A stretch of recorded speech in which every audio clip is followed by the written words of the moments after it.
There is a particular kind of dread that belongs only to certain households. Not the dread of danger exactly, not the dread of violence or sudden catastrophe, but the quieter, more persistent dread of not knowing what mood will be waiting on the other side of a door. A footman learns this dread early. A lady-in-waiting learns it in her first week. A private secretary learns it and then spends years pretending she has not. In the royal households of Britain, dread is a professional skill dressed up as composure, and nobody in the 20th century required more composure from the people around her than the woman who was born second, lived loudly, and died with the weight of everything she had never been allowed to become, pressing down on her like a stone. Princess Margaret Rose was not supposed to be a problem. She was supposed to be the charming one, the pretty one, the one who made the family seem human while her older sister made the family seem eternal. She was born in 1930, 4 years after Elizabeth, into a world that had already decided what both of them were for. Elizabeth was the future. Margaret was the grace note. A grace note is lovely. It is also, by definition, not the melody. Nobody tells a grace note directly. They simply arrange everything around it to make the point without words.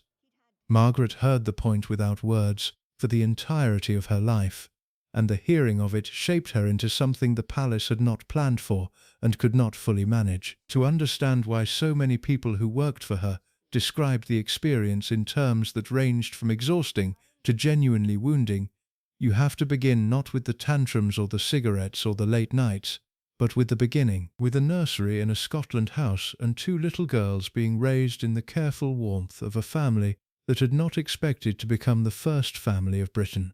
Their father, Albert, the Duke of York, was a quiet man with a stammer that cost him effort every time he opened his mouth in public. He was not built for the throne. He had a brother who was supposed to carry that particular weight, and for most of Margaret's early childhood, the weight sat elsewhere.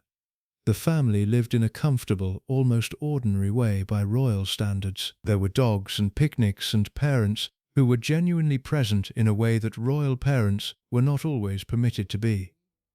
Margaret grew up understanding love as something warm and immediate. She grew up understanding her father as a man who chose family over performance when he could. Then the choice was taken away from him.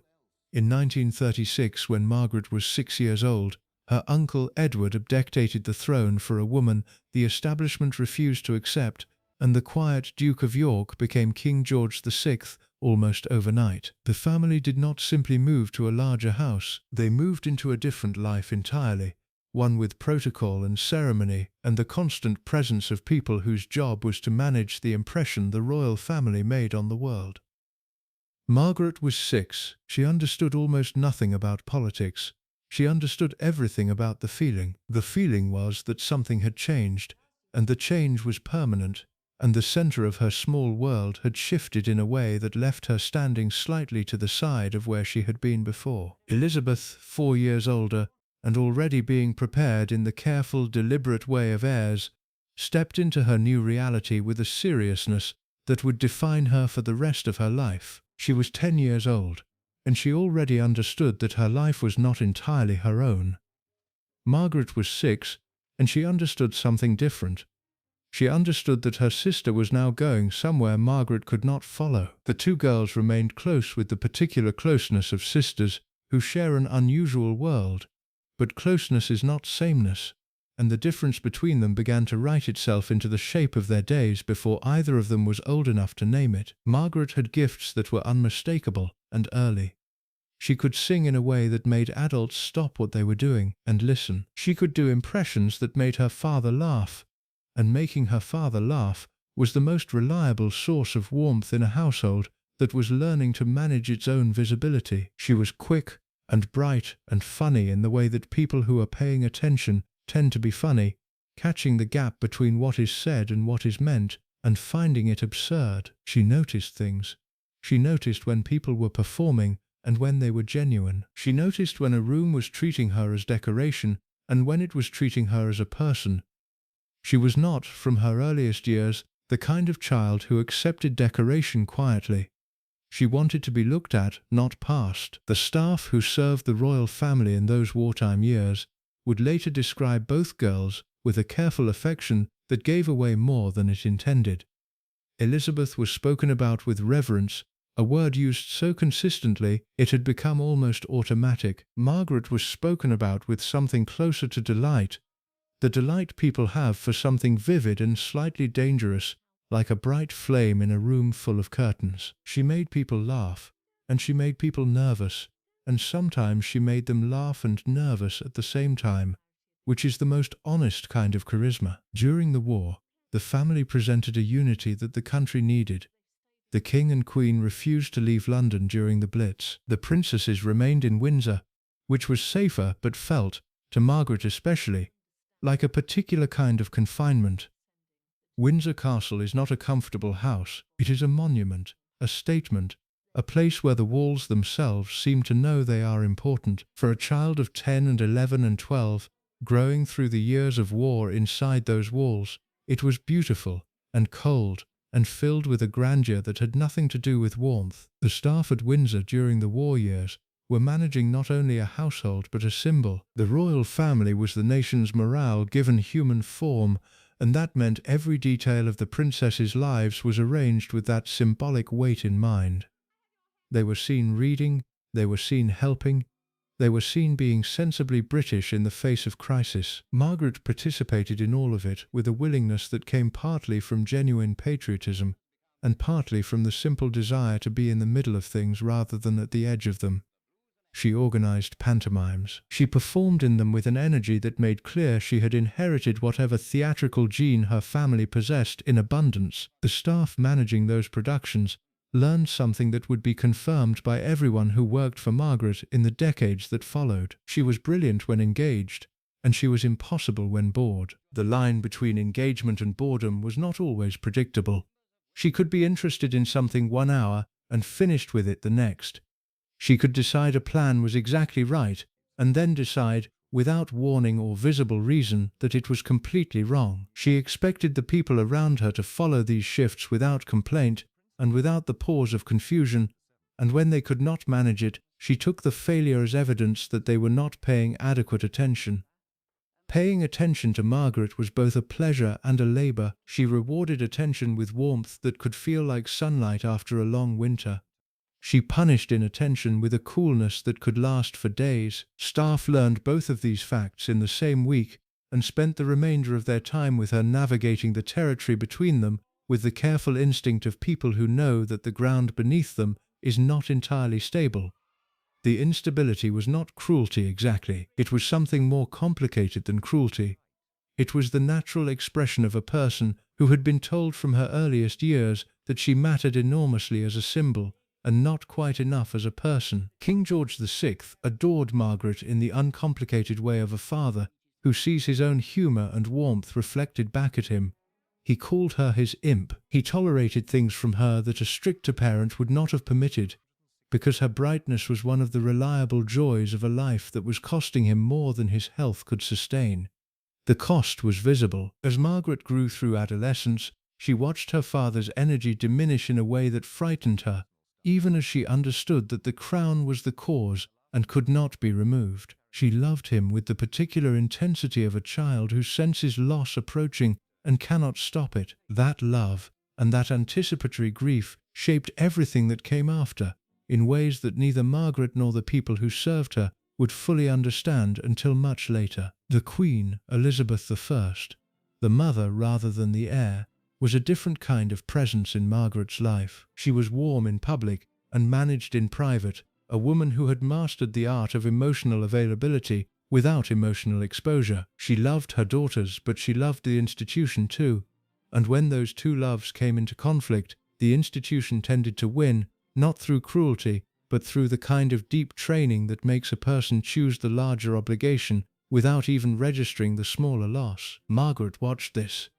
She watched her mother navigate the demands of the crown with a grace that looked effortless and understood, even as a young girl, that effortlessness was a performance. The performance required a sacrifice of self that Margaret was not sure she could make or wanted to make. By the time Margaret was a teenager, she had become what the press would spend the next 4 decades struggling to categorize.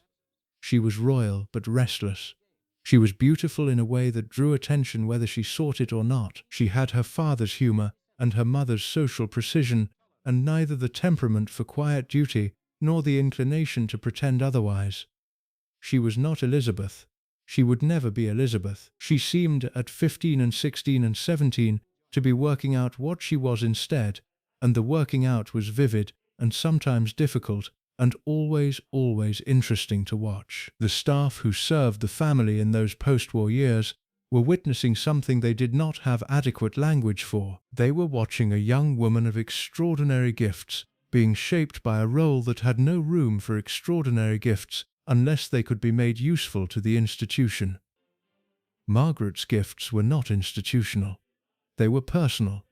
Her singing was personal. Her wit was personal. Her ability to make a room feel alive was personal. The institution wanted symbols, not personalities, and Margaret was almost entirely personality and very little symbol. This was the root of everything that would come later. Not the parties or the loves or the public scandals, not the cigarettes or the whiskey or the late nights that made courtiers grind their teeth. The root was simpler and sadder than any of those things. It was the fact that a person of genuine brightness had been given a role that required her to be decorative, and decoration was the one thing she could not bring herself to accept as enough. She wanted to matter in the way that people who are paying attention to the world tend to want to matter, and the palace could not give her a way to matter that was real. So she found her own ways, and her own ways made her impossible, and being impossible made her lonely, and loneliness made her sharp, and sharpness made the people around her flinch. But the flinching came later. In those early years, before loss arrived, and before the first great refusal of her life, Margaret Rose was still largely the imp her father called her. She was still capable of delight that was uncomplicated, and humor that was generous, and warmth that had not yet learned to protect itself with cruelty. The staff who served her then remembered it later with a particular sadness. The sadness of people who watched something bright become something harder and understood exactly when and why the hardening happened, even if they could not have prevented it. The corridors of the royal residences in those years carried her laughter like weather. She moved through rooms with an energy that made furniture seem passive by comparison. She had opinions about music and theatre and the people who produced them. She had strong preferences and no patience for the kind of diplomatic vagueness that the palace ran on.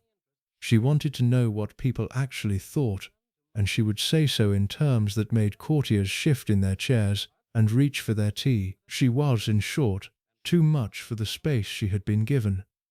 The space she had been given was the space beside her sister, beside the future, beside the throne she would never sit on.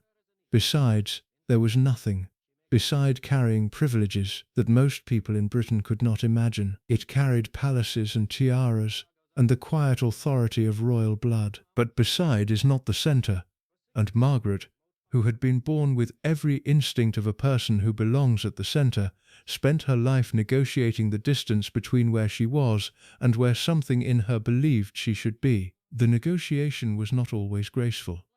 It was not always kind. It was not always the sort of thing that made working for her a pleasure. But it was always, in its complicated way, human. And the humanity of it, raw and unmanaged as it sometimes was, is where the real story of Princess Margaret begins. There is a specific kind of pain that has no clean name in any language.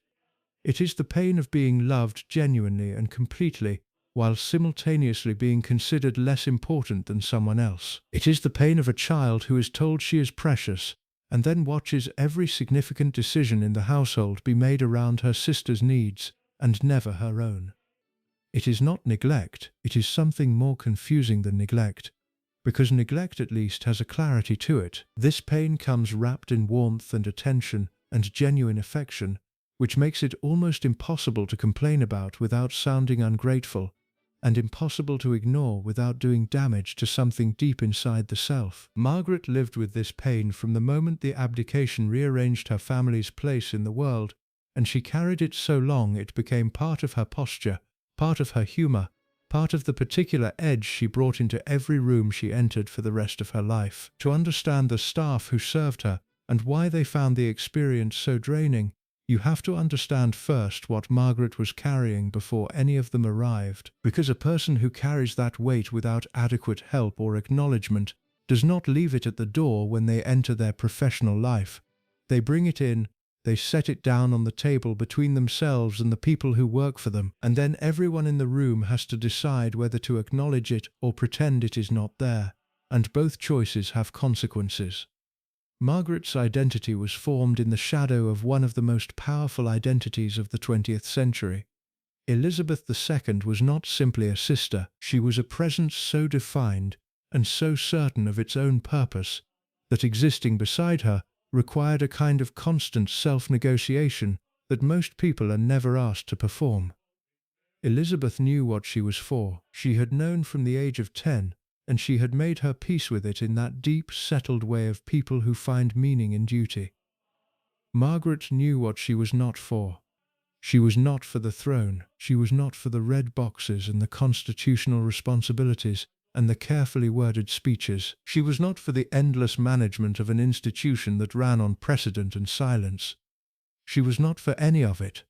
And knowing what you are not for is a considerably less stable foundation than knowing what you are. What Margaret was for remained genuinely unclear to the people around her for most of her adult life, and it was not entirely clear to Margaret herself, which made it all the more difficult to serve her. A person who knows their purpose is demanding in a way that has direction. A person who does not know their purpose is demanding in a way that has no bottom. The demands keep coming because no single thing satisfies, because the thing that would satisfy is not available, because the thing that would satisfy is a different life entirely, and different lives cannot be requisitioned by even the most efficient private secretary. She was brilliant. This is not a soft compliment offered to soften a difficult portrait.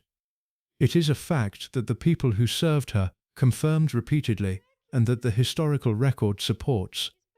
Her musical ear was exceptional. She could sit down at a piano and play by instinct in a way that trained musicians found startling.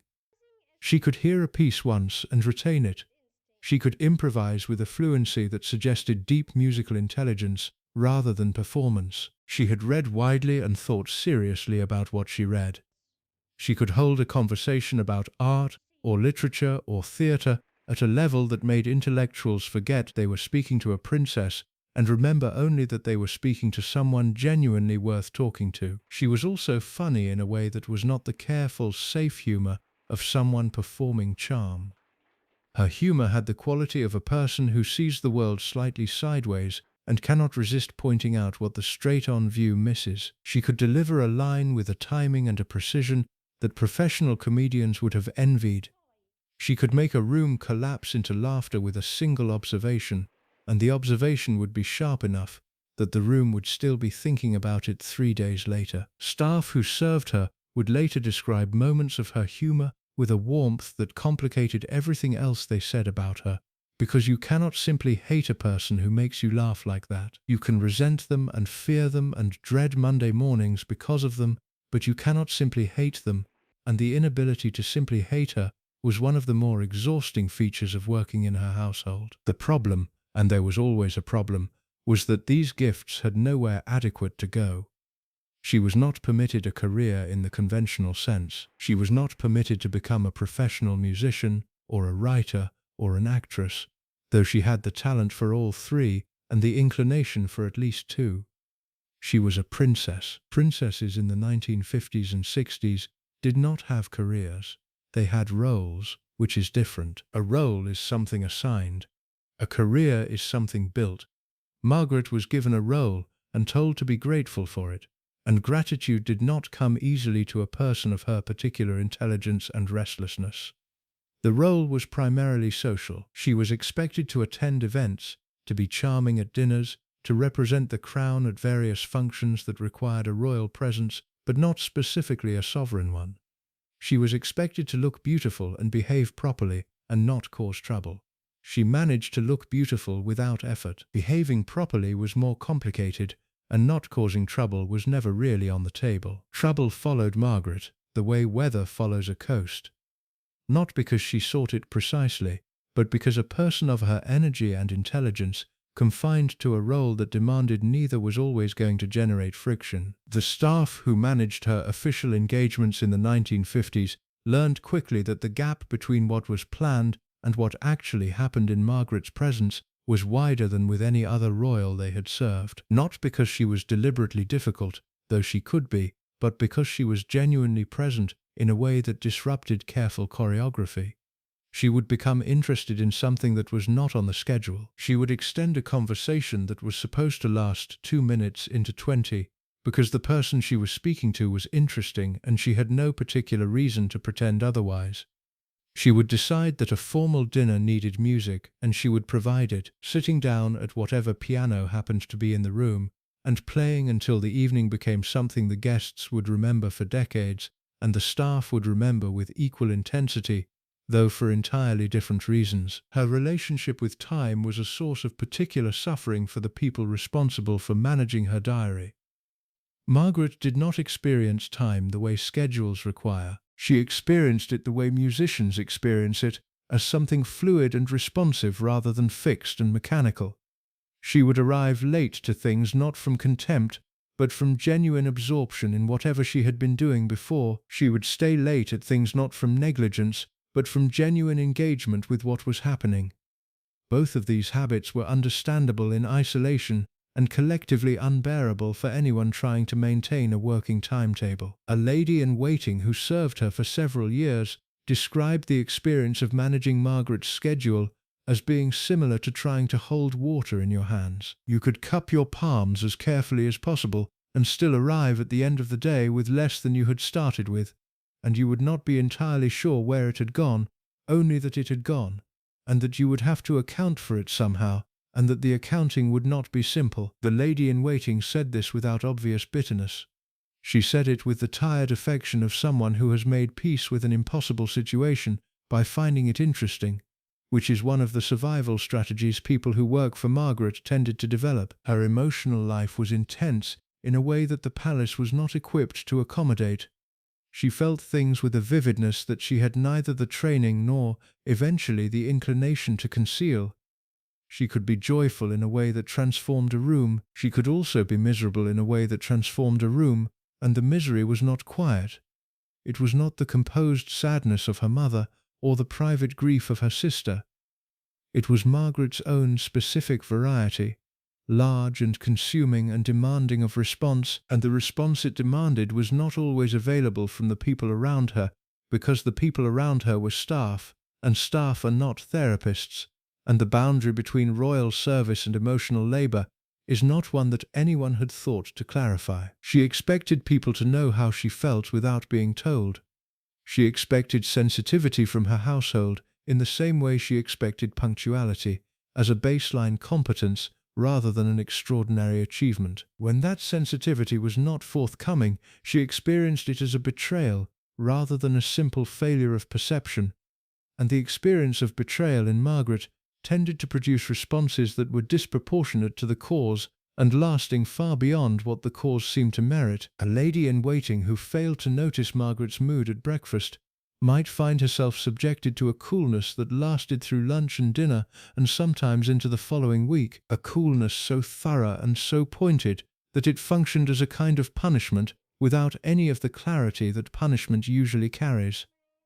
The punishment without clarity was one of the features of her household that staff found most difficult to navigate. In a normal workplace, if you make a mistake, you are told about it and given the opportunity to correct it. In Margaret's household, mistakes were often communicated through atmosphere rather than language. The temperature of the room would change. The quality of her attention would shift. She would speak to you in a tone that contained information your ears could not quite catch, but your nervous system understood immediately. Staff would spend hours trying to identify what they had done wrong, reviewing the day's events with the concentration of detectives, looking for the moment when the temperature had changed, and working backwards to find its cause. Sometimes they found it. Sometimes the cause was identifiable, a missed instruction, or a forgotten preference, or a social error that could be traced and understood. Sometimes they did not find it, and the not finding was its own particular misery. Because a problem you cannot identify is a problem you cannot solve. And living with unsolvable problems in a household that expected perfect management was the kind of sustained stress that does not leave when you walk out the door at the end of the day. Her sense of her own position was precise and absolute. She knew exactly what she was owed in terms of protocol and precedence, and she was not shy about requiring it. This was not simple vanity, though it could look like vanity from outside. It was the expression of a person who had very little concrete authority in the world, and had therefore built her identity around the authority she did have, which was the authority of her position in the royal hierarchy. That position said she was important. The position said she deserved deference and attention, and the specific forms of respect that the institution had codified over centuries. When those forms were not provided, whether through ignorance or carelessness, or the simple informality of a changing world, she experienced it as an attack on the only stable ground she had. The staff who worked for her were trained in management and not in the kind of sustained, unconditional presence she needed, and the gap between what was offered and what was needed created a friction that ran through every household she ever had. The people who came closest to filling the gap were not staff at all. They were the friends she collected throughout her life, the artists and musicians and writers and aristocrats who gathered around her in the evenings at her various residences and gave her what professional service could not. They gave her a real conversation. They gave her laughter that was not performed.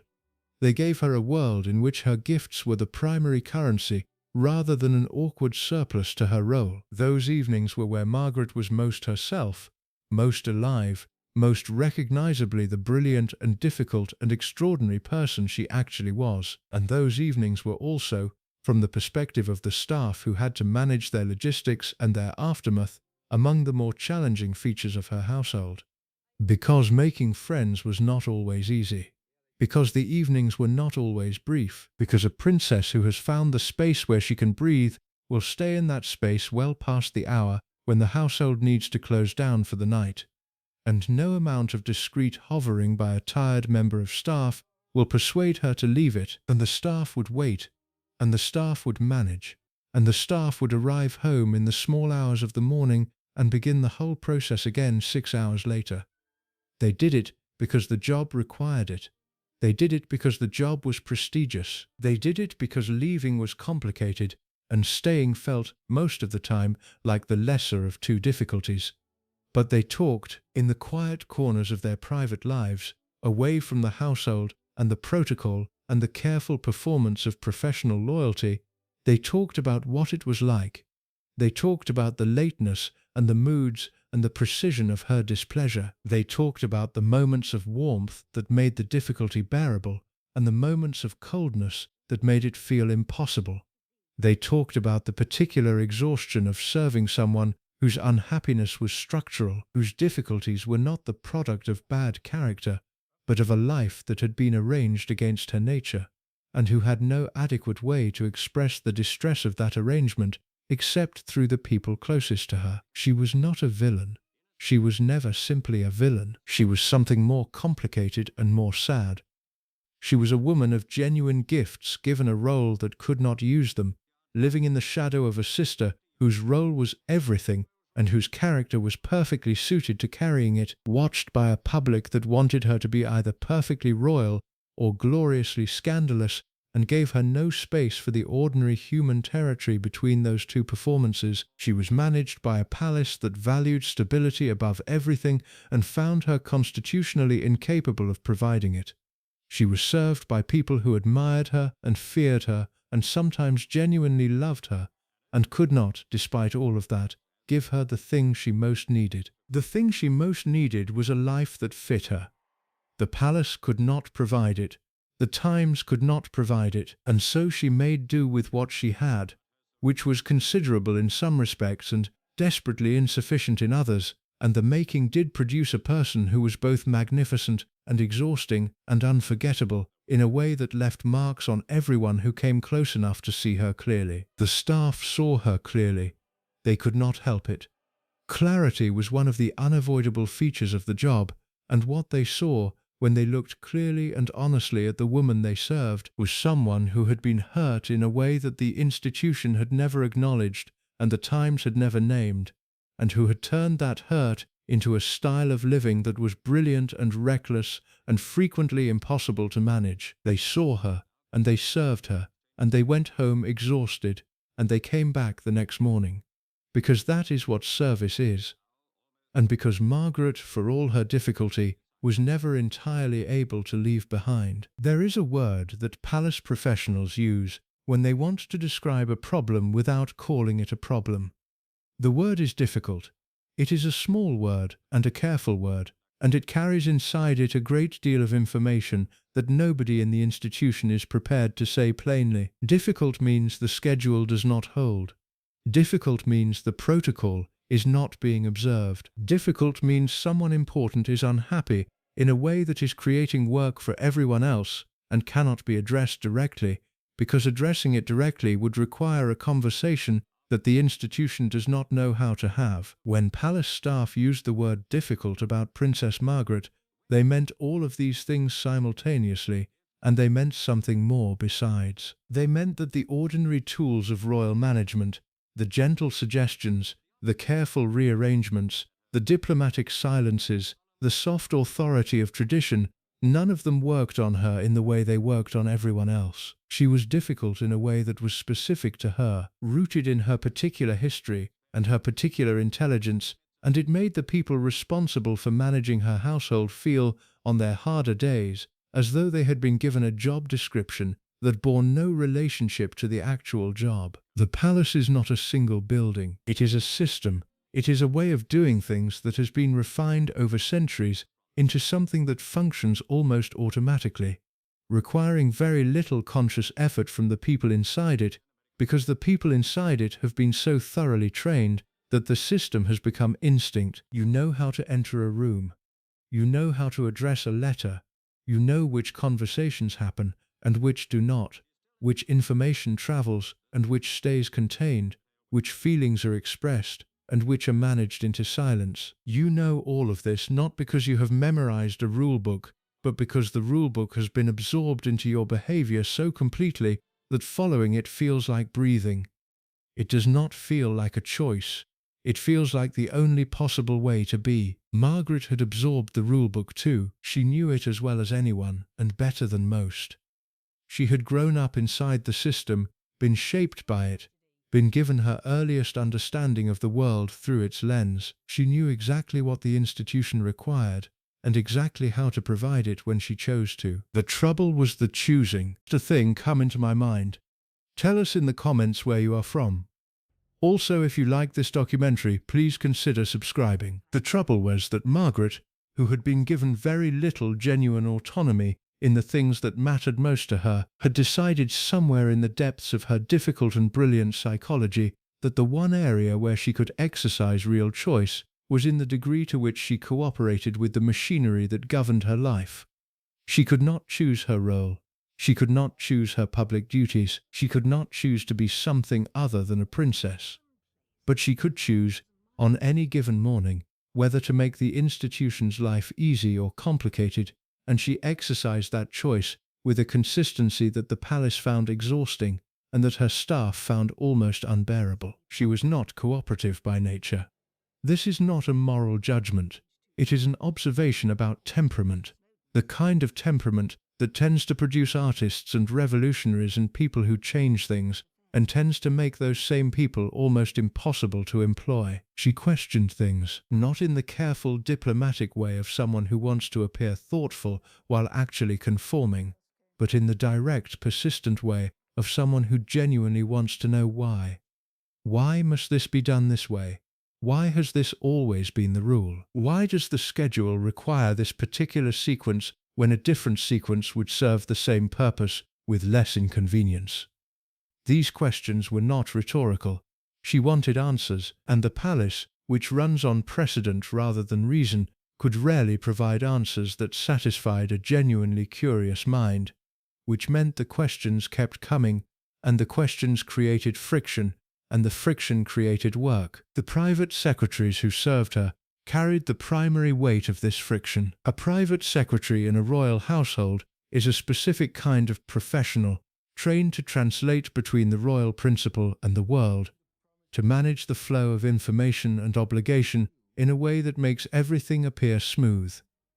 They are not simply administrators, they are diplomats operating in a very small and very complicated territory where the politics are personal and the stakes are disproportionate to the apparent smallness of the decisions involved. Choosing the wrong guest for a dinner is not simply a social error in a royal household. It is a potential diplomatic incident, a signal of favoritism or disapproval, a message sent whether or not a message was intended. Everything means something, everything requires thought and thinking through everything, while also managing the daily logistics of a royal schedule and the emotional weather of a royal principle, is a job that would exhaust anyone. Managing it for Margaret was something more than exhausting. It was, as several of her former secretaries described it in private conversations that only became partly public decades later, an education in the outer limits of professional endurance. She changed her mind. This sounds simple, and it is not simple at all. She changed her mind about plans that had taken weeks to arrange. She changed her mind about people she had decided she liked, and decided, without apparent reason, that she no longer liked. She changed her mind about where she wanted to spend the weekend, about which engagements she was prepared to attend, about what she wanted to eat, and who she wanted near her, and how she wanted the day to proceed. Each change of mind created a cascade of consequences for the people who had built the original plan. Phone calls had to be made and unmade. Arrangements had to be cancelled with the careful diplomacy that prevents cancellations from becoming offences. People who had prepared to receive a princess had to be told the princess was not coming, and told in a way that preserved their goodwill toward an institution that had just wasted their preparation. It was work of a specific and grinding kind, and it fell almost entirely on the private secretary and the ladies-in-waiting, who were expected to manage it without complaint and without allowing any sign of the management to become visible. The ladies-in-waiting occupied a particular position in Margaret's world that deserves attention because their experience illuminates the difficulty of her household more clearly than almost anything else. A lady-in-waiting is not simply a companion, she is a professional presence whose job is to be available, to smooth the social path, to manage the small practical requirements of a royal engagement, and to provide the kind of personal support that a private secretary handles on the administrative level, but that requires human warmth rather than organizational skill. It is an intimate job. You are with the principal in the moments before public performance and the moments after, when the performance is set aside and what remains is simply a person in a room. You see things that the public does not see. You hear things that are not said for any audience. You are trusted with information and with presence in a way that creates a relationship that is not quite friendship and not quite service, but something uncomfortably in between. For Margaret's ladies-in-waiting, the uncomfortably in between was the permanent condition. She wanted warmth from them. She wanted the ease of a genuine relationship. She also wanted the difference of service. These two things are not always compatible, and when they came into conflict, which they did regularly, the lady-in-waiting had no good option. Too much warmth and she overstepped. There was too much difference and she was cold. The line Margaret required her to walk was narrow enough that even the most skilled and attentive person would occasionally fall off it, and falling off it had consequences that were real and lasting, and sometimes ended careers. The palace itself, meaning the senior courtiers and the officials who managed the institutional machinery at the highest level, had a complicated relationship with Margaret that was shaped by both genuine concern for the crown's reputation and a deep, unstated frustration with the energy required to keep her difficulties from becoming public. They understood that she was the Queen's sister. They understood that her position made her both visible and important. They understood that managing her carelessly would create problems. What they found genuinely difficult to manage was the fact that managing her carefully did not reliably prevent problems either, because the source of most of her difficulties was not external. It was internal. It was the gap between who she was and what her life required her to be, and no amount of careful external management could close a gap that existed inside a person. They tried in their way. The palace has a repertoire of management strategies that it applies to difficult situations, and it applied most of them to Margaret at various points. There were gentle conversations about the importance of punctuality, which had no lasting effect. There were carefully arranged schedules designed to give her enough variety to prevent boredom, which helped sometimes and failed entirely at others. There were diplomatic communications between her household and the Queen's office when a situation had deteriorated to the point where senior intervention seemed necessary. Communications conducted in the careful language of the institution, which meant that the actual problem was never stated plainly, and the actual solution was never clearly identified, and the situation usually improved temporarily before returning to its previous condition. What the palace could not do, and never found a way to do, was address the fundamental issue. The fundamental issue was that Margaret needed a purpose she was not being given. She needed a role that used her actual abilities, rather than simply requiring her to be present and decorative. She had tried in the early years to create something meaningful from what she had been given. She had taken her official engagements seriously. She had prepared for them carefully and performed them with a skill and a genuine engagement that impressed the people who received her. She was not lazy. She was not indifferent to public duty. She was capable of enormous effort when the effort seemed worthwhile. The problem was that worthwhile is a judgment each person makes privately, and Margaret's private judgment about the worthwhileness of her official role grew less generous as the years passed and the role failed to expand in any direction that felt meaningful. She compared herself to Elizabeth, and how could she not? Elizabeth's role was the largest and most demanding in the country. Elizabeth worked with the focused intensity of someone who understands that their purpose is historic, and behaves accordingly. Margaret watched this and understood the comparison and found it intolerable. Not because she wanted the throne.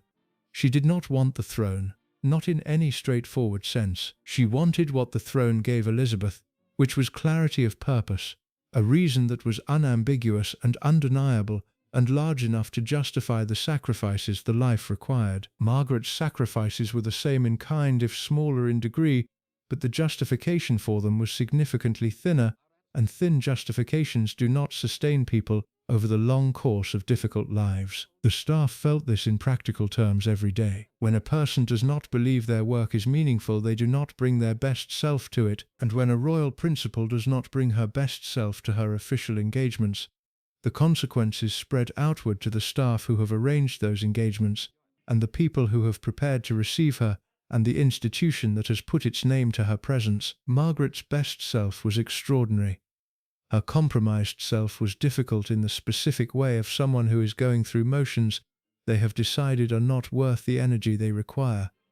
The staff could tell the difference. The people receiving her could usually tell the difference too, though they were rarely in a position to say so. The palace press office could tell the difference, and the press office carried its own particular anxiety about Margaret that was separate from the household's anxiety, but equally persistent. The press had been interested in Margaret from the moment she was old enough to be interesting, which was early. She was photogenic in a way that the camera found irresistible, with the dark eyes and the particular quality of attention that photographs well, and she had a personality that generated stories without any assistance from her. She did not need to do anything dramatic to be interesting. She simply needed to exist in public, and her existence in public was never quite predictable enough to be boring. The press office lived with the constant awareness that Margaret could produce a headline at any engagement, not through deliberate provocation, but through the natural expression of a personality too large and too genuine to be entirely contained by protocol. Managing that awareness was its own category of labor. The press office had to balance the institutional need to protect the Crown's image with the practical impossibility of making Margaret someone she was not. They could manage angles, they could manage timing, they could work with the cooperative sections of the press to ensure that certain things were not covered.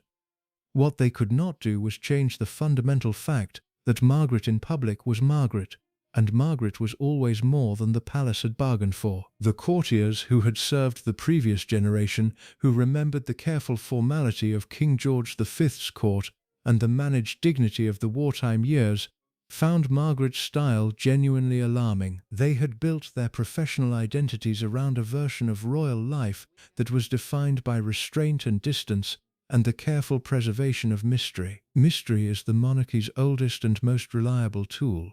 The public cannot romanticize what it fully understands. The public cannot maintain the reverence that sustains the institution if it sees too clearly the ordinary human reality behind the ceremonial facade. Margaret threatened mystery by being too human, too visible in her emotions, too willing to let the personal show through the ceremonial surface. The courtiers saw this as a risk, and they were not entirely wrong.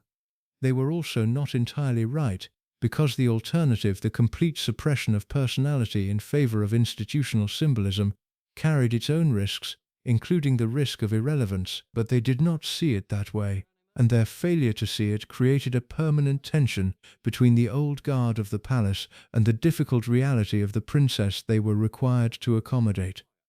She sensed their disapproval. Margaret sensed disapproval the way some people sense changes in atmospheric pressure before the storm arrives, and with enough accuracy to be unsettling. She sensed it from the senior courtiers, and she responded to it with a performance of indifference that was itself a statement. She would arrive late. She would smoke where smoking was slightly inappropriate. She would stay too long at the dinner table with the people she found interesting, and leave too quickly from the people she found boring, regardless of the social calculus that suggested the opposite arrangement. Each of these small acts of non-cooperation was deniable on its own. She had simply been held up. She had simply not known that smoking was discouraged in that particular room. She had simply been enjoying the conversation. Each of them was, in context, a message. The message was that she knew the rules, and she would follow them when she felt like it, and the feeling was not something the institution got to schedule.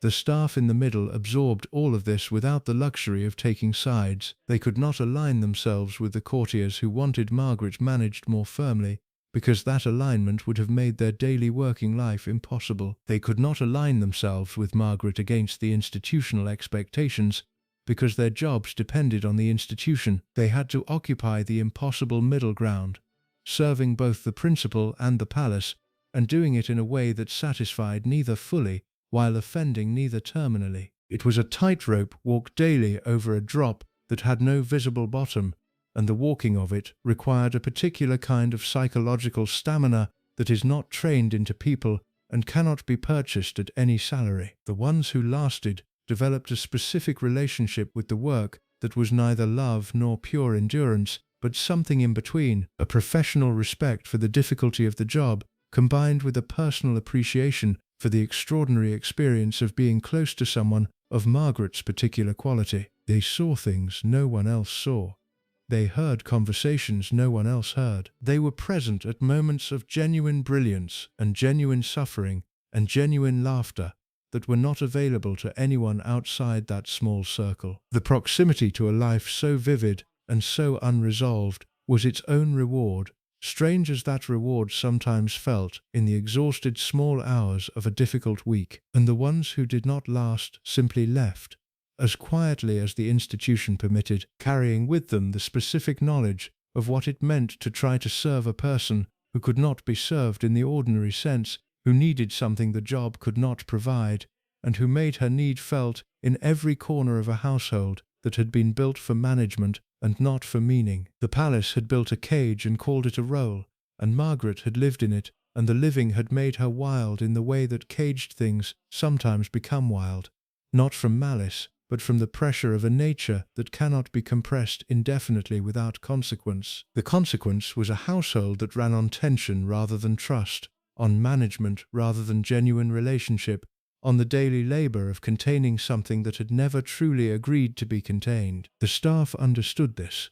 They understood it better than the courtiers, and better than the press, and better than the public that watched Margaret from outside and saw only the glamour and the drama and the surface of a life that was considerably more painful and considerably more interesting than any of those watchers fully knew. They understood it because they were there, In the rooms and the corridors and the quiet hours, where the performance stopped and the reality remained, vivid and difficult and entirely, recognizably human, there is a moment that almost every person who worked for Princess Margaret describes, in one form or another, when they speak privately about the experience.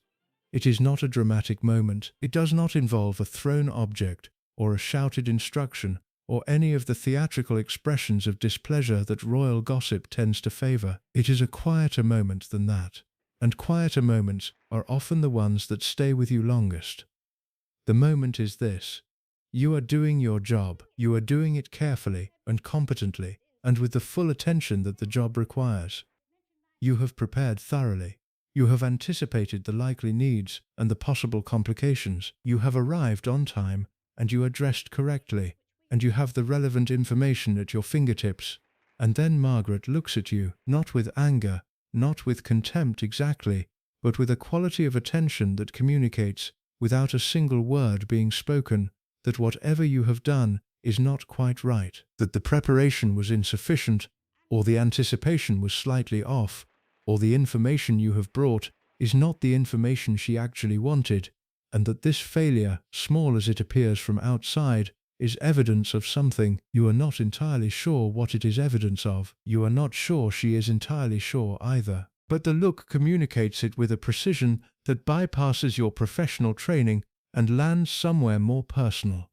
Somewhere that the professional training was specifically designed to protect. And for a moment, just a moment, you feel not like a competent person doing a difficult job, but like someone who has fundamentally misunderstood something important. That moment was the daily weather of Margaret's household. It did not happen every day, and it did not happen to every person every time. But it happened often enough, and to enough people, that it became a defining feature of what working for her meant. It was not something you could prepare against. It was not something you could eliminate through greater competence, because competence was not always what was being measured. What was being measured, though Margaret herself might not have articulated it this way, was attention. It was a presence, was the quality of being genuinely there, genuinely engaged, genuinely responding to her as a full human being, rather than as a professional obligation. And that quality is not something that can be manufactured through training or sustained through effort alone. It requires something more like genuine interest, and genuine interest in a person of Margaret's complexity and difficulty is not something every professional can maintain across the full arc of a working relationship that might span years or decades. The household she ran was a specific kind of institution with its own hierarchy and its own culture and its own unwritten rules that governed everything from how you addressed her to how you managed the aftermath of a difficult evening. At the top of the hierarchy sat the private secretary, who was responsible for the official machinery of her life, the diary, and the correspondence, and the management of her public obligations. Below the private secretary were the ladies-in-waiting, rotating through a schedule that gave each of them periods of intensive proximity, followed by periods of recovery.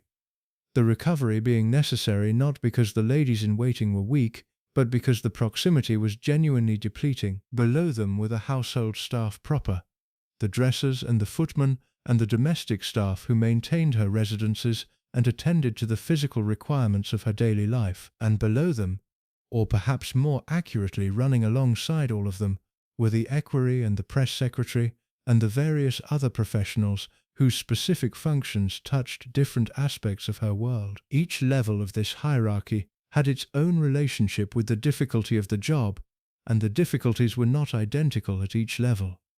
The private secretary carried the weight of the official obligations and the institutional politics. The ladies-in-waiting carried the weight of personal proximity. The domestic staff carried the weight of physical service, performed under the scrutiny of a principal who noticed everything and commented on much of it. All of them shared the weight of the fundamental challenge, which was serving someone whose nature was at odds with the requirements of her position, and managing the friction that resulted from that mismatch, without allowing the friction to become visible outside the household walls. The dressers occupied a particular place in this world that deserves attention. A royal dresser is not simply someone who helps with clothing. She is a daily, intimate, present in the mornings before the public face is assembled and the evenings after it has been removed, trusted with a physical closeness that creates a relationship unlike any other in the household. She knows the body and its moods. She knows which clothes are chosen when the day feels manageable and which are chosen when it does not. She knows the small rituals that structure the beginning and end of a day, and she knows when those rituals are disrupted and what the disruption means for the hours that follow. For Margaret's dressers, this knowledge was both a privilege and burden. They saw her in the unguarded moments that nobody else saw, and what they saw was not always easy to carry. Margaret in the mornings was not the Margaret of the evening entertainments. The evening Margaret was polished and present and capable of the kind of social brilliance that made her famous. The morning Margaret was someone working through the daily business of becoming the person she was required to be. And the working through was not always smooth. She had suffered from insomnia periodically through her adult life, and the nights that had not been kind showed in the mornings in ways that the dresser saw directly and that set the tone for the day. A bad night meant a morning that required handling with the specific care of someone diffusing something delicate, and the dressers who lasted were the ones who had developed an instinct for this handling that went beyond professional skill into something closer to intuition. The physical environment of her households was managed with a precision that reflected both her personal aesthetic and her expectations of service. She had strong opinions about how things should look and feel, and those opinions were not casual preferences that could be approximately honored. They were requirements, and the gap between approximately right and exactly right was a gap that Margaret noticed and that her staff learned to treat as significant. Flowers arranged in the wrong way, a table set with the wrong cloth, a room that had been tidied but not in the particular way she preferred. Each of these small deviations was logged by her attention and registered in the atmosphere of the household in ways that the responsible staff member could feel before anything was said, which was usually before anything was said because Margaret communicated displeasure through atmosphere before she communicated it through language. The language, when it came, was precise. She did not shout in the way that some difficult principals shout, filling the room with noise that frightens everyone present and then dissipates, leaving only the memory of volume. She used words with the accuracy of someone who has paid close attention to language all her life and understands exactly what each word can carry. A single sentence from Margaret in a moment of displeasure could contain enough information to occupy a staff member's thoughts for the remainder of the day, not because the sentence was violent or extreme, but because it was exactly calibrated to locate the specific vulnerability of the person it was directed at. She knew people. She watched them with the attention of someone who finds human behavior genuinely interesting, and that watching gave her information that she could use, and sometimes did use, in ways that were not kind. The kindness was not consistent. This is important to understand because the inconsistency was itself a significant feature of the working experience. If Margaret had been consistently unkind, the staff could have organized themselves against it, developed the psychological armor that sustained people in reliably difficult environments. But she was not consistent. She was capable of great warmth and genuine generosity and a kind of personal attention that made the recipient feel seen and valued in a way that was not available from many people of her position. She remembered things. She remembered the names of staff members' children and the details of their lives, and she asked after them with a specificity that demonstrated genuine interest rather than performed courtesy. She could offer a practical kindness in a moment of personal difficulty that bypassed the professional relationship entirely and reached the person directly. She could make a staff member laugh in a moment of tension, and the laughter would be real, and the connection it created would be real, and for a time, sometimes a significant time, the difficulty of the job would recede behind the pleasure of being in the company of someone so genuinely alive, and then the warmth would withdraw, sometimes slowly, and sometimes with a speed that left people slightly stunned, and the cold that followed the warmth was experienced as more painful than straightforward coldness would have been, because the warmth had lowered the defenses that straightforward coldness would never have breached. Staff who had been with her for years described this pattern with a consistency that suggested it was not accidental and not fully conscious. It was simply the natural rhythm of a person whose emotional weather was changeable, but the experience of it from inside her household felt less like weather and more like a test that kept changing its own criteria. The social life, she maintained, created its own category of labor for her staff. Margaret entertained extensively, and she entertained late. The evenings at Kensington Palace, which was her primary London residence, and at Le Joli Zoo, her house on the island of Mystique, and at Royal Lodge in Windsor Great Park, which she shared with the Queen Mother, were famous for their length and their liveliness, and the quality of the company that attended them. Artists, musicians, writers, actors, aristocrats, friends from a social world that was broader and more varied than the conventional royal circle, these were the people who filled her evenings with the kind of conversation and laughter and collective aliveness that she could not find in the official parts of her life. For the staff managing these evenings, the challenge began in the planning and did not end until well after the last guest had departed. The guest lists required management because Margaret's social world contained people of varying levels of compatibility, and the potential for social friction was real and had to be anticipated. The arrangements required management because the evenings had a way of extending beyond any planned duration, and the domestic requirements of an extended evening multiplied as the hours passed. The aftermath required management because the residences needed to be restored to order before the household began again in the morning, and the morning came at its appointed time, regardless of what hour the evening had finally concluded. The staff who attended these evenings occupied an ambiguous position. They were present but invisible, serving but not participating, close enough to hear the conversations and observe the interactions, but professionally required to give no sign that they were doing so. This kind of invisibility is its own discipline, and maintaining it across the course of a long and lively evening, in which things were said and done that were interesting and sometimes surprising, required a quality of professional self-containment that not everyone possessed. The ones who did not possess it tended not to last, because Margaret was acutely sensitive to being observed and to the quality of the observation, and a member of staff whose invisible attention had too much personality in it was a member of staff she noticed, and being noticed by Margaret in that context was not a comfortable experience. The guests themselves sometimes created complications that fell to the staff to manage. Margaret's social world was not the cautious world of institutional royal entertainment. It was livelier and less predictable, and the people in it were often people of strong personality and independent inclination, who did not always behave in the ways that a royal household's domestic requirements assumed. Late arrivals, extended stays, guests who required more attention than had been anticipated, guests whose behavior created situations that needed quiet managing.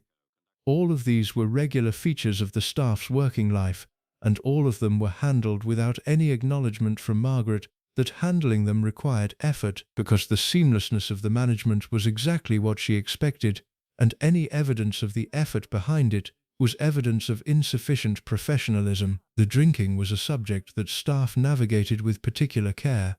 Margaret drank. She had drunk since her 20s, and she drank in the way that intelligent, unhappy people sometimes drink, not to unconsciousness, but to a sustained alteration of the evening's emotional temperature that made certain things easier and certain other things considerably harder. The harder things were usually the things her staff had to manage. A Margaret who had been drinking was not dramatically different from a Margaret who had not been drinking, which was part of what made it difficult. The differences were subtle.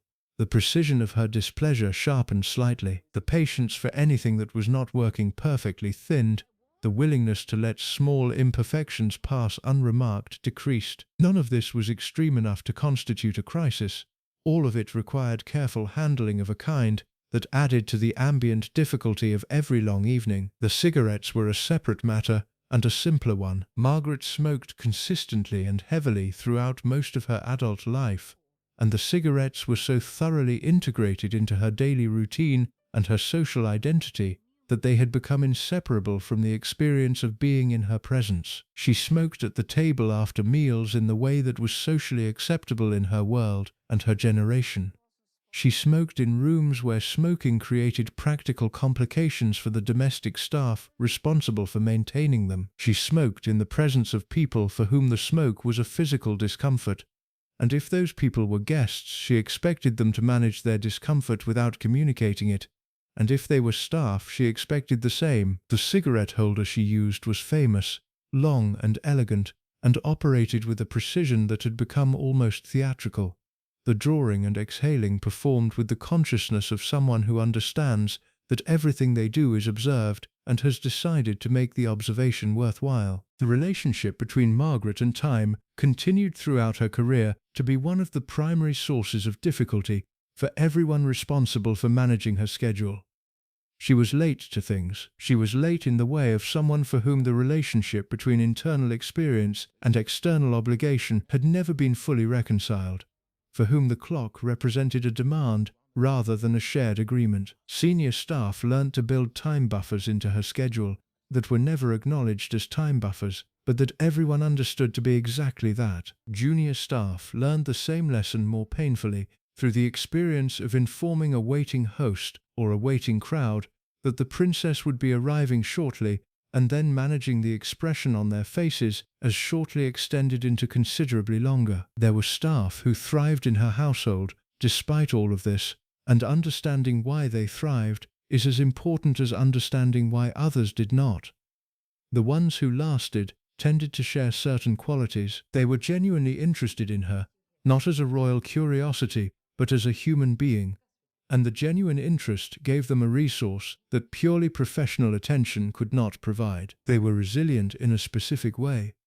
Not the resilience of people who have become numb to difficulty, but the resilience of people who have found in difficulty something interesting enough to sustain engagement. They had a sense of humor that was flexible enough to find her funny, even on the days when her humor was directed at them, and they had a capacity for the kind of loyalty that goes beyond contractual obligation, that is chosen rather than simply maintained, that survives disappointment and sustains itself on something more durable than daily reward. These were the ones she kept close. She was loyal to them in her way, which was not always a comfortable way but was real.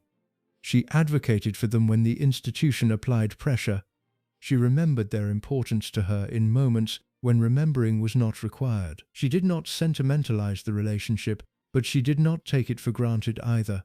And the not taking for granted, inconsistent as it sometimes was enough to keep the loyalty alive on both sides. The ones who left carried their experiences with them into lives that were permanently marked by the proximity to something so vivid and so unresolved.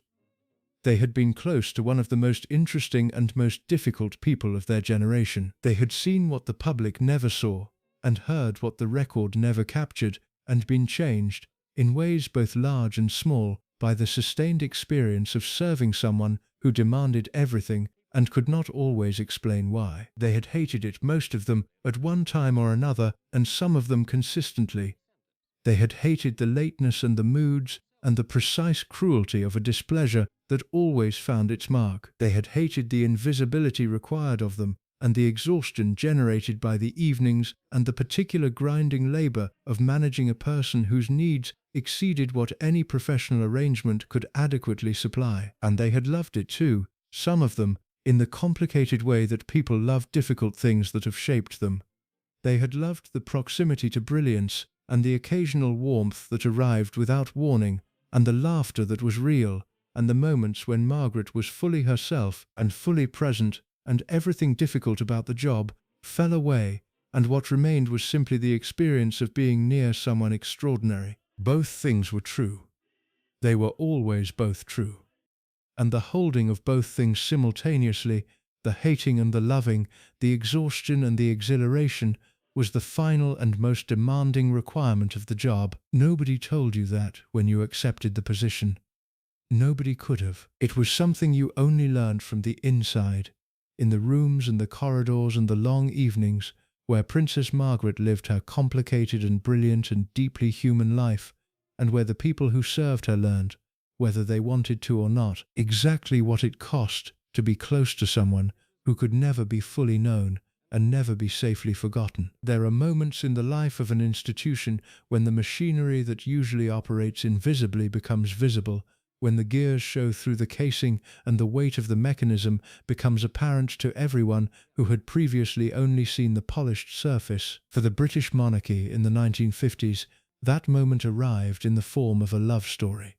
Not a complicated love story in the way that later royal love stories would be complicated, not tangled with decades of other relationships or obscured by competing narratives. This was a love story of remarkable simplicity between a woman who wanted to marry a man she loved and a man who wanted to marry the woman he loved, and the institution that stood between them and said no, and the saying of no reverberating through Margaret's life and through the lives of everyone around her for everything that came after. Peter Townsend was not an obvious source of institutional crisis when he first appeared in the royal household. He was a decorated RAF officer, a Battle of Britain pilot, whose wartime service had given him the particular quality of contained courage that the post-war world found reassuring in men of his generation. He was handsome in the clean, precise way of men who have spent their formative years in uniform, with a steadiness of manners that communicated reliability without effort. He joined the royal household as an equerry to King George VI in 1944, and he served with the kind of competent discretion that royal households depend on and rarely acknowledge. He was good at his job. He was trusted. He was present in the family's daily life in the way that good staff always are, close enough to be useful and professional enough to be unobtrusive. Margaret noticed him. Of course she noticed him. She was 15 when he joined the household, and she was at the age when everything is noticed and nothing is forgotten, and the people who move through the world with genuine quality leave marks on the attention that do not fade quickly. She did not fall in love with him immediately. That would come later, after the years of proximity had built something between them that was first friendship and then more than friendship. After her father's death, had created a grief that Townsend was positioned to understand because he had been close to the king himself, and his own loss was real and not performed. It would come after the loss had made both of them more honest about what mattered, in the way that loss sometimes does, stripping away the performances that sustain ordinary life and leaving something more genuine and more vulnerable in their place. By 1952, the year of the king's death and Elizabeth's accession, what was between Margaret and Townsend had become undeniable to the people who worked closely around them. The staff who managed the household had been watching it develop with the specific anxiety of people who understand the implications of something before it has been openly acknowledged, and who cannot do anything useful with their understanding because the thing is not yet acknowledged and therefore cannot be addressed. They watched the quality of Margaret's attention when Townsend was in a room. They watched the way she became more herself in his presence, less guarded, more openly the person she was when the performance of royal dignity was not fully assembled. They watched him with her, the care he took, and the genuine regard that was visible in the way he listened to her and the way he responded, and they felt, with a certainty that required no verbal confirmation, that this was something that was going to require managing on a scale that none of them had previously encountered. The complication was not simply that Margaret loved him. The complication was that Townsend was divorced. He had been married, and the marriage had produced children, and then ended, and in the Britain of 1952, in the Church of England of which the Queen was the supreme governor, a divorced man was not a suitable husband for the Queen's sister. This was not a technicality. It was not a procedural obstacle that goodwill and creative thinking could root around. It was the settled position of the church and the government and the palace, and the weight of all three combined was not something that any individual, however determined, however royal, however deeply in love, could simply disregard without consequences that extended far beyond the personal. The staff understood all of this. They understood it with a clarity that the people most directly involved were not always able to maintain, because the people most directly involved were in love, and love has a way of making institutional obstacles look smaller than they are. Margaret had decided, in the way of someone who has been told no so often by the requirements of her life, that she has developed a particular resistance to institutional refusals, that this no was different from the other ones. This was not the institution declining to give her a meaningful role, or declining to expand her official responsibilities, or declining to acknowledge the genuine capabilities she possessed. This was the institution declining to let her be happy in the most fundamental and human sense of the word, and that refusal felt different. It felt like something she was entitled to fight. The fighting created a situation for her staff that was unlike anything they had previously been asked to manage. They were caught between their loyalty to the princess and the institutional requirements of the palace, between the genuine sympathy most of them felt for Margaret's position and the professional obligation to serve the crown's interests as the crown defined them. The crown's interests, as defined by the palace and the government and the church, were clear. The relationship should end. The fact that ending it would cause genuine suffering to a genuine person was not a factor that the institution was equipped to weigh adequately, because the institution does not weigh personal suffering very well. It weighs precedent and protocol and public image and the long-term interests of the monarchy, and all of those scales tipped in the same direction. The people closest to Margaret during this period described the experience of watching the situation develop with a helplessness that left marks on them professionally and personally. They could see what was coming. They could see the collision approaching between Margaret's certainty that the relationship should be allowed to continue and the palace's equal certainty that it should not, and they could not stop either of them from arriving at the point of impact. They could only manage the surroundings, keep the schedule functioning, maintain the household in its usual condition, and wait with the specific dread of people who know that the waiting will end badly. Townsend himself was a complicated presence in a different way. He was not a difficult man. He was, by most accounts, a genuinely decent one, which made everything harder in the way that genuinely decent people in impossible situations tend to make things harder, because their decency prevents the simple resolution of removing them from the picture through some identifiable failure of character. He could not be managed out of the situation by being found wanting. He was not wanting. He was a good man in an impossible position, and the goodness of him was part of what made Margaret's attachment to him so understandable, and the palace's management of the situation so painful to witness. The Queen was navigating her own complicated position throughout this period, and the staff who served both sisters were aware of the complexity from both sides. Elizabeth had just become queen. She was 25 years old, and carrying the full weight of the accession in those early months, learning the job, and managing the grief, and establishing the patterns of her reign. She loved her sister. She did not want Margaret to be unhappy. She also could not simply overrule the church and the government on a matter of this constitutional significance without consequences that would extend far beyond the personal. And she was too new to her role, and too careful by nature, to take that kind of risk in the first year of her reign. The staff in her household, and in Margaret's household, both understood this.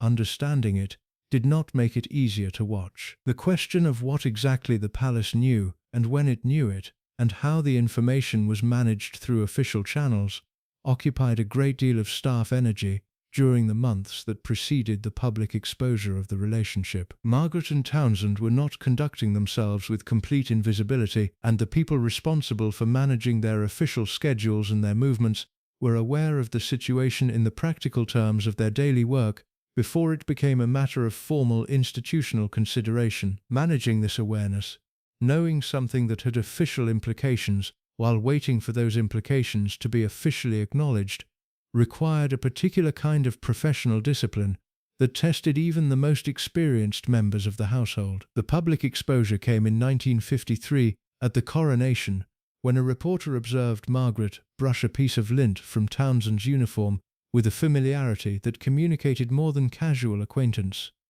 The observation was small. The gesture was small.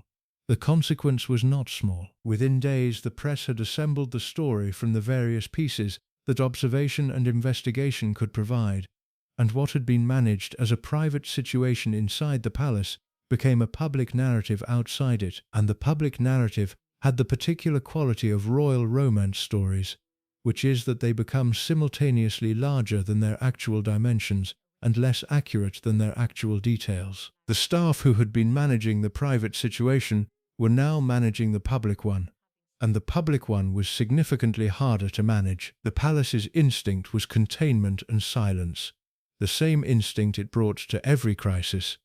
And containment and silence are effective tools when the information to be contained is genuinely contained. When it is in the hands of the press, it is significantly less effective, and the press in 1953 had the information and the interest and the public appetite for the story, and no amount of careful palace communication could put it back in the box. Margaret's behavior during the period of public exposure was watched by her staff with the acute attention of people who understand that what they are witnessing is a person being asked to pay a price they did not agree to pay. She maintained her public composure with a discipline that impressed everyone who observed it closely, because the discipline was real and it was costing her something visible to the people who were near enough to see past it. She attended her official engagements, she performed her public duties, she smiled for the photographers and spoke to the dignitaries, and moved through the ceremonial requirements of her life with a precision that gave nothing away to anyone who was not looking carefully. The people looking carefully were her staff, and what they saw behind the precision was a woman in genuine pain who was being required to perform normality, while the most important question of her personal life was being decided by people and forces well above her, and without adequate reference to her actual wishes. The anger was there too, behind the pain and below the precision, the specific anger of someone who has always known that the institution values its own continuity over the happiness of the individuals who serve it, and who is now experiencing that knowledge in the most personal and irrefutable possible way. Townsend was posted abroad. The posting was described in institutional language as a routine reassignment, and nobody in any official position acknowledged it as what it actually was, which was a management strategy designed to create physical distance and allow the situation to cool. The staff who were close enough to the decision-making process to understand what was happening found the gap between the official language and the actual purpose of the posting deeply uncomfortable, because they were being asked to collude in a fiction that had real human consequences for people they served and in some cases genuinely liked. The fiction was that this was normal. The reality was that a man was being moved away from the woman he loved because his loving her had created an institutional problem, and the problem had been solved by the institution in the way institutions tend to solve inconvenient human situations, by removing the inconvenient element without acknowledging the human cost of the removal. Margaret waited. The waiting lasted 2 years, from 1953 to 1955, and the 2 years were managed by her staff with the specific discipline of people maintaining an ordinary household around an entirely extraordinary situation. The diary continued. The engagements continued. The correspondence continued. The domestic machinery of her life operated with its usual precision, and the people operating it understood that the precision was itself a kind of performance, a demonstration that the household could function normally while the person at its center was living through something that was not normal at all. The question of what Margaret would actually do when the waiting ended occupied her household in ways that were never directly articulated. Nobody said plainly, "We do not know what the princess will decide, and we are afraid of both possible decisions and their consequences." Nobody said, "We have watched her for 2 years, and we believe she is going to choose Townsend, and we believe the institution will not permit it, and we do not know what that collision will produce." These things were understood, circulating in the household as unspoken awareness rather than spoken analysis, because the palace does not do spoken analysis of its own principles' private decisions. It manages, it waits. It prepares for multiple eventualities without acknowledging that the eventualities exist. The Church of England's position had not changed. The government's position had not changed. The Act of Settlement and the Royal Marriages Act created a framework in which the path to marrying Townsend required either parliamentary approval, which was not forthcoming, or Margaret's renunciation of her place in the succession and her royal income, which would have been a price of extraordinary magnitude for a woman whose royal identity was the only stable foundation her life had ever given her. The institution had constructed the choice with the precision of something deliberately designed to be impossible, and whether that precision was deliberate or simply the natural consequence of rules built for other purposes is a question that has no clear answer. Margaret's staff watched her arrive at the decision with the helpless attention of people who cannot intervene and cannot look away. In October of 1955, she issued a statement that was brief and carefully worded, and contained inside it a quantity of human cost that the careful wording could not entirely conceal. She would not be marrying Group Captain Townsend. She had reached this decision mindful of the Church and the Commonwealth and her duty to the Crown. The statement did not say what the decision had cost. The statement did not say that the decision had been imposed rather than freely made. The statement said what it was required to say, and it said nothing else. The staff who were with Margaret in the days immediately following the statement describe a quality of quiet in her household that was different from ordinary quiet. It was the quiet of something having ended, a stillness that came not from peace, but from the completion of a struggle that had been lost.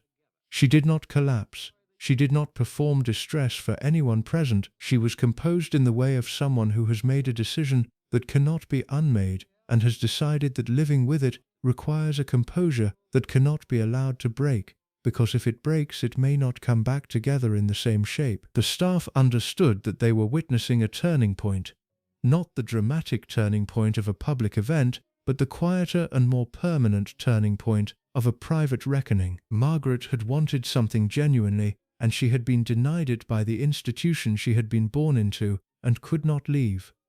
She had complied with the denial, publicly, formally, in the language the institution required, and something in the complying had changed her in a way that her staff could feel without being able to fully articulate, in a way that would shape everything about her household and her behavior and the texture of working for her, for everything that came after. She became, in the years following the Townsend decision, simultaneously harder and more vulnerable, which is the specific combination that makes people most difficult to serve.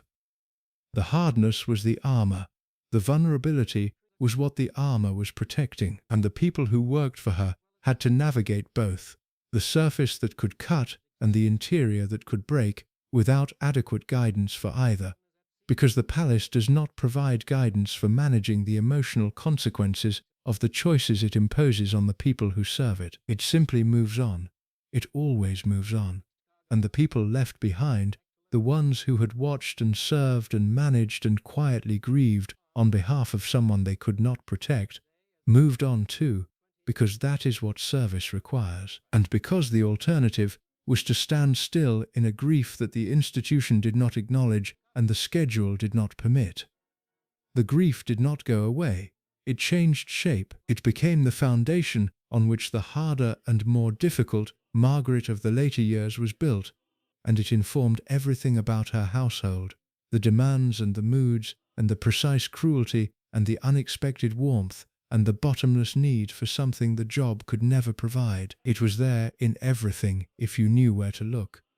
And her staff knew where to look, because they had been there when it began, in the quiet days after the statement, when Princess Margaret sat in her household and understood for the first time the full price of the life she had been given. There is a particular kind of hope that arrives after a long period of loss, and it is more fragile than ordinary hope, because it carries inside it the memory of everything that preceded it. It is the hope of someone who has been without something essential for long enough that the return of anything resembling it feels like rescue, and the feeling of rescue can make a person less careful than they would otherwise be about examining what exactly they are being rescued by. Margaret's marriage to Anthony Armstrong-Jones in 1960 was greeted by the public with the uncomplicated warmth that royal weddings tend to generate, and it was greeted by Margaret herself with something more complicated, a genuine emotion that contained relief and affection and the particular brightness of a person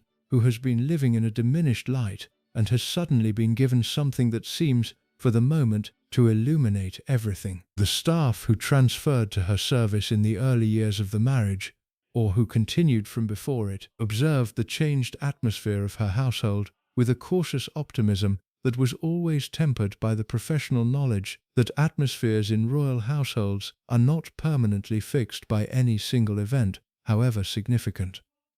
They saw Margaret happier than she had been. They saw a quality of engagement in her daily life that had been absent or intermittent since the Townsend years.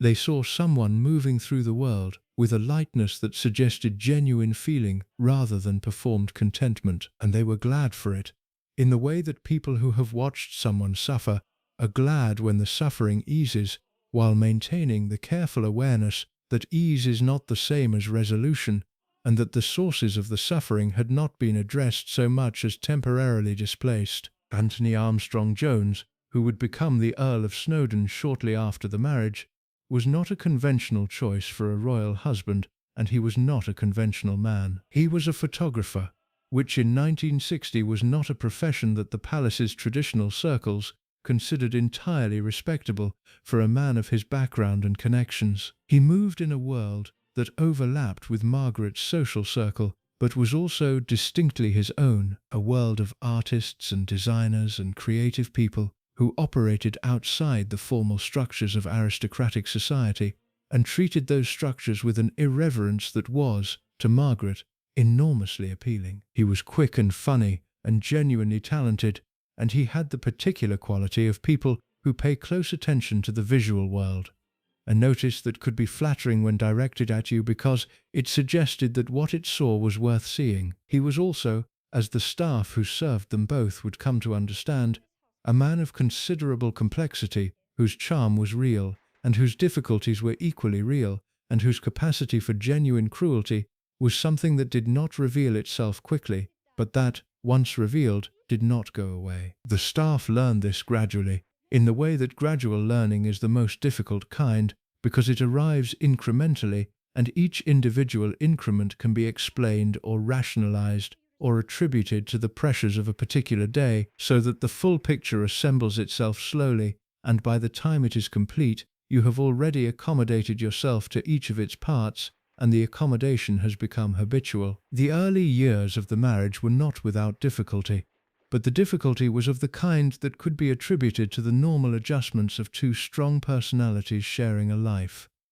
Both of them had opinions, both of them had preferences and habits and expectations of the world that were not always compatible with each other's preferences and habits and expectations. Both of them were accustomed to a degree of individual authority in their respective worlds that shared life required them to negotiate, and the negotiation was not always graceful. Staff observed these negotiations with the professional neutrality they were required to maintain, and the personal assessment they could not entirely suppress, and what they observed in those early years was two people who were genuinely fond of each other, trying to find a way to live together that honoured both of their natures. The household they established at Kensington Palace required management of a specific kind that differed from the management of Margaret's pre-marriage household. Snowdon brought his own requirements and his own preferences and his own way of inhabiting space that was not always easily reconciled with the institutional requirements of a royal household.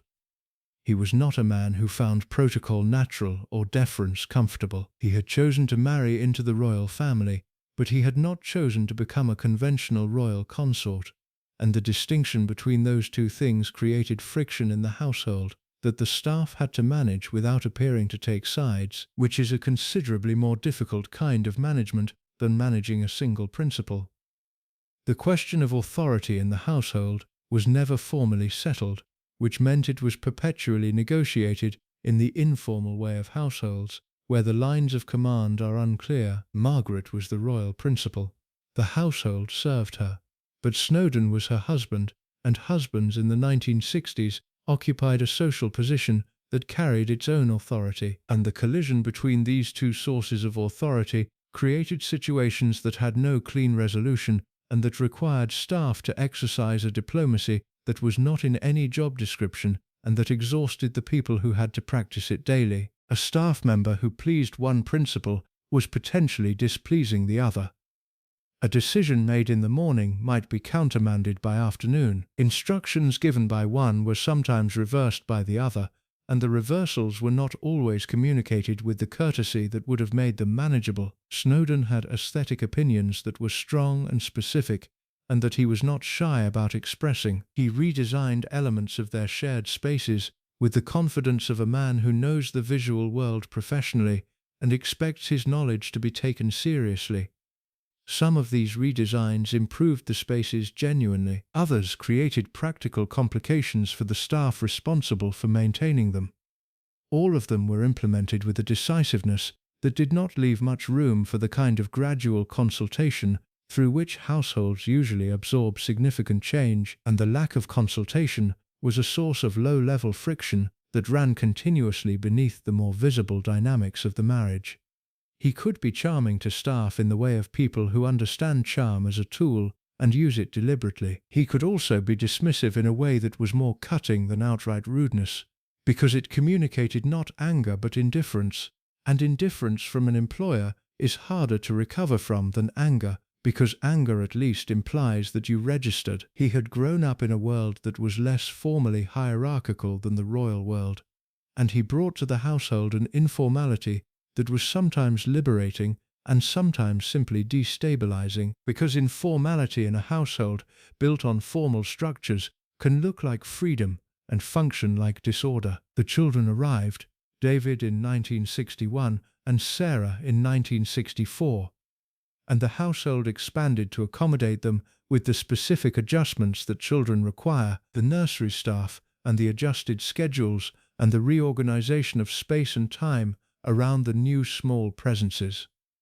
Margaret with her children was a different Margaret from the Margaret of the official engagements or the late evening entertainments. She was more relaxed with them than the general public might have expected, more willing to be physically present and emotionally available, less concerned with the management of impressions. She loved them with a directness that the people who served the nursery found touching and that complicated their professional view of her, because a person who loves their children well is harder to experience as simply difficult. Snowdon with the children was similarly more present and more engaged than his public image suggested, and in the early years of their family life there were genuine moments of the ordinary domestic happiness that Margaret had wanted for so long and been denied. The staff who witnessed these moments held them carefully, understanding their value in the context of a household that was not always easy, and a marriage that was showing, beneath its public surface, the first signs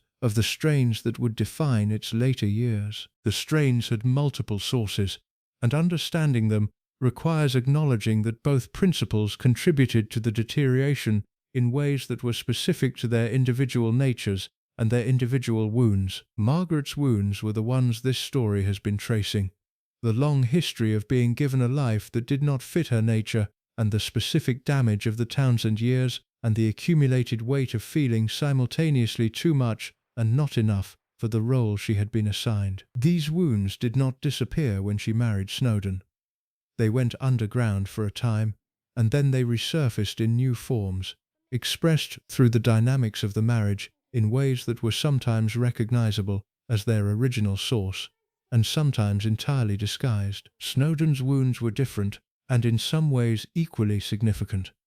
He had grown up in circumstances that had given him a self-reliance that was also a kind of armor, a determination to be sufficient unto himself that made genuine vulnerability difficult, and sustained intimacy complicated. He was not a man who found it easy to be known, which was a significant difficulty in a marriage to a woman who needed above almost everything else to be known. He was also a man whose professional identity was genuinely separate from his marital identity, who had a career and a creative life that existed independently of Margaret, and that provided him with satisfactions and freedoms that she did not have access to. This asymmetry was a permanent source of tension in a marriage between two people, both of whom needed to feel that their inner life was the most important thing in the room. The staff navigated the growing tension with the specific skill of people who have no choice but to develop it. They learned which subjects were safe and which were not. They learned the tonal difference between a disagreement that would resolve itself by evening and one that would shape the atmosphere of the household for days. They learned to communicate with each other in the shorthand of people who share a difficult working environment, and have developed a common language for its particular features, a language of raised eyebrows and careful pauses, and the specific professional neutrality that conveys, to those who know how to read it, exactly how difficult the current moment is.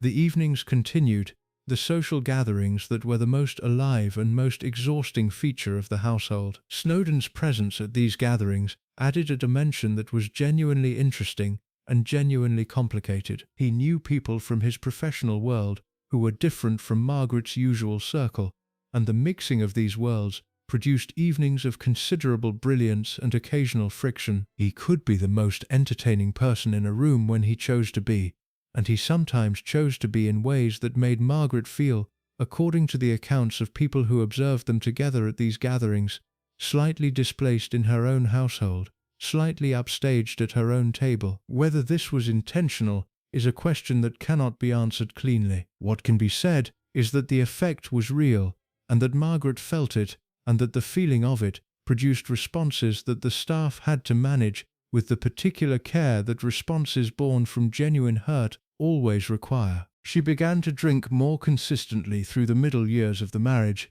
and the staff who observed this increase understood it in the context of what they were seeing in the household daily. Drinking was not, in Margaret's social world, the transgression it would be in other contexts. It was woven into the fabric of the social life she led, available at every gathering and expected at most of them, and for a person whose evenings were her primary refuge from the difficulties of her days, it was not a surprising development that the evenings became heavier and the refuge required more chemical assistance to maintain. The staff managed the practical consequences of this without commentary, and without the moral framing that would have been both inappropriate and useless, but they watched it with the quiet concern of people who understand that what they are witnessing is a coping strategy for a pain that the coping strategy cannot actually address. The cruelties that developed between Margaret and Snowdon as the marriage deteriorated were of the specific kind that grows between two clever people who have been hurt by each other and have identified the precise locations of vulnerability that hurt most effectively. They were not the blunt cruelties of people without imagination. They were the refined cruelties of people who understand language and timing and the particular damage that a well-placed remark can do in a room full of witnesses. The staff who were present for these exchanges, and they were sometimes present because the exchanges did not always wait for privacy, carried the experience of them in the way that you carry something uncomfortable that you cannot put down, because putting it down would require acknowledging that you were carrying it. Snowdon left notes. This detail, which emerged in accounts from people close to the household, is small and specific and illuminating in the way that small specific details tend to be illuminating when they reveal something about a larger pattern. He left notes for Margaret in places she would find them, notes that contained observations about her behavior or her appearance or her character that were written with the precision of someone who understood how to make words land in the most damaging way possible. The notes were private in the sense that they were not publicly seen, but they were known about in the household, and the knowing about them created a specific discomfort in the people who knew, because witnessing cruelty that you cannot address and cannot acknowledge creates a particular kind of moral discomfort that does not resolve cleanly.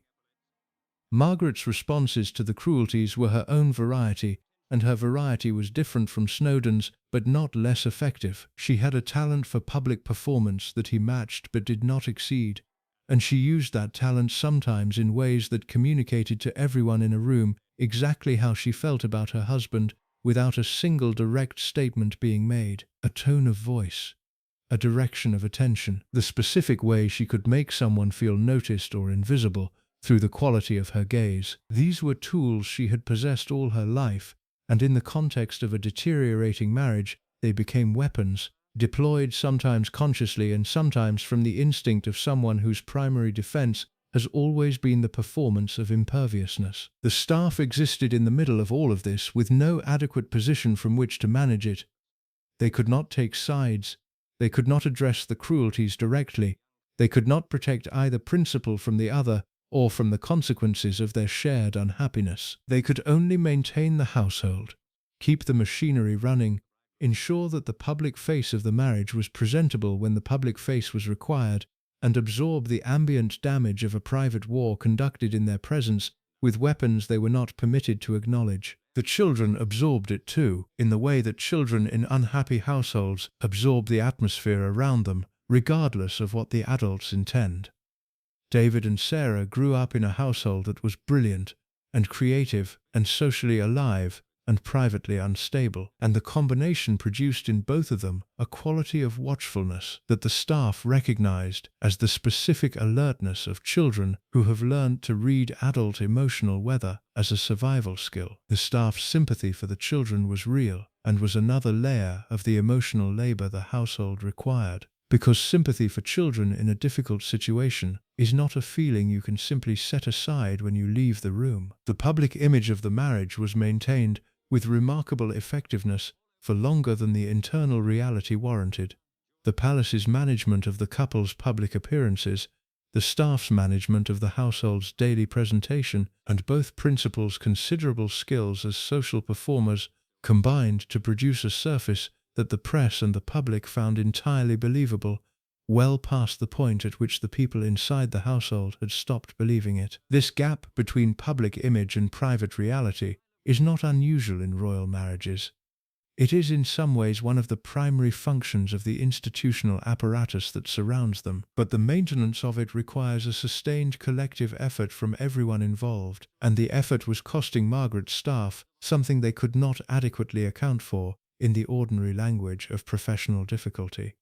They were maintaining a fiction. They were doing it professionally and competently and without visible complaint, as the job required, but they were doing it in full knowledge of the reality behind the fiction, and that knowledge was heavy in the specific way of things you know and cannot say. It sat in the household like something that had been put down and not picked up, present in every room, informing every interaction, shaping the particular atmosphere of a marriage that was failing behind a surface that had been polished to an institutional shine. When the separation finally came, it came in the way that long-delayed things tend to come, with a mixture of relief and grief that surprised even the people who had seen it coming.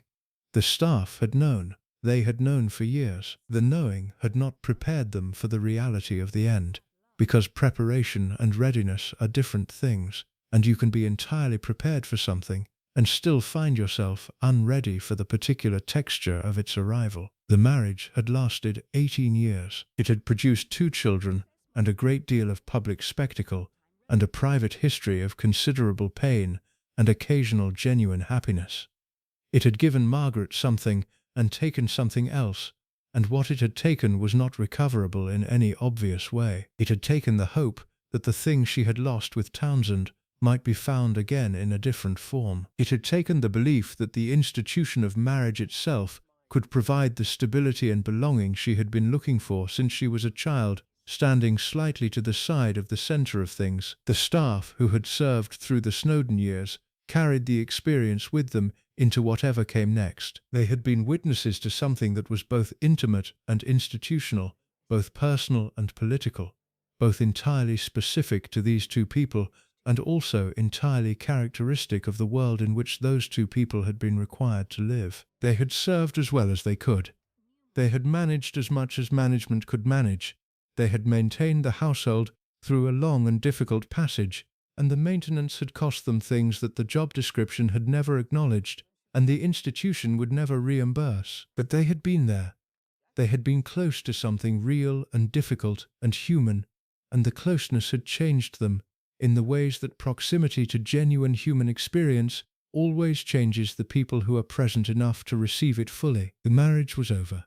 The household continued, and Margaret, older now and carrying everything, moved into the years that would define her final reputation, still magnificent and still impossible, and still, beneath all of it, the same person she had always been, looking for the thing that the life she had been given could never quite provide. There is a specific kind of public attention that is not admiration and not contempt, but something that contains both simultaneously, a watching that is fascinated and hungry and entirely without mercy, that follows its subject with the appetite of something that feeds on visibility and grows more demanding the more it is fed. Margaret had lived with public attention since childhood, had been watched and photographed and written about and discussed since the moment her father became king and transformed his family into national property. She understood public attention in the way that only people who have never lived without it can understand it, as a permanent feature of the atmosphere rather than a fluctuating condition, something you breathe rather than something you encounter. What changed in the 1970s was not the fact of the attention but its quality. The attention that had watched her as a young princess with romantic fascination, and then as a married royal with the settled interest of a public that has placed someone in a category and expects them to remain there, became in the 70s something sharper and less forgiving, a watching that was looking for failure and finding it, or finding enough of something that could be made to look like failure with the right framing and the right headline. The tabloid press in Britain in the 1970s was developing its appetite for royal blood, with the specific enthusiasm of an industry that has discovered a renewable resource.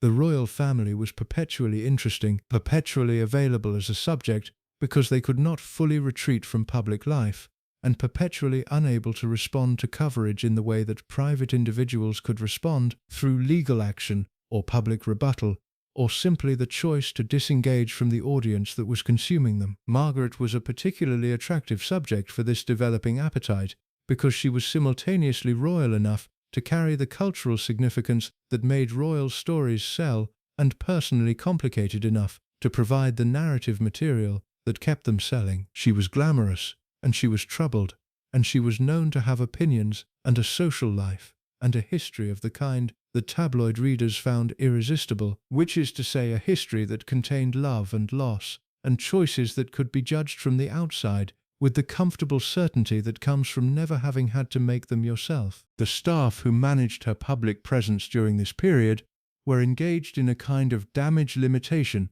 that had no clean endpoint and no reliable strategy, because the press that was pursuing Margaret was not pursuing a specific story that could be resolved and concluded. It was pursuing a character, and characters do not resolve, they accumulate. Every new development became another chapter in the ongoing narrative of Margaret's public persona, a narrative that the press had largely authored, and that the palace could influence but not control, and that Margaret herself contributed to in ways that were sometimes deliberate and sometimes entirely inadvertent, and always interesting to the audience that had assembled around her. Mystique was where the most significant chapter of this period was written. The island in the Grenadines had been given to Margaret as a wedding gift by her friend Colin Tennant, and she had built a house there called Les Jolies Eaux that became her retreat, the place where the requirements of royal life could be most fully set aside, and something closer to private existence could be attempted. She loved Mystique with a genuine love that was different from her feelings about any of her official residences,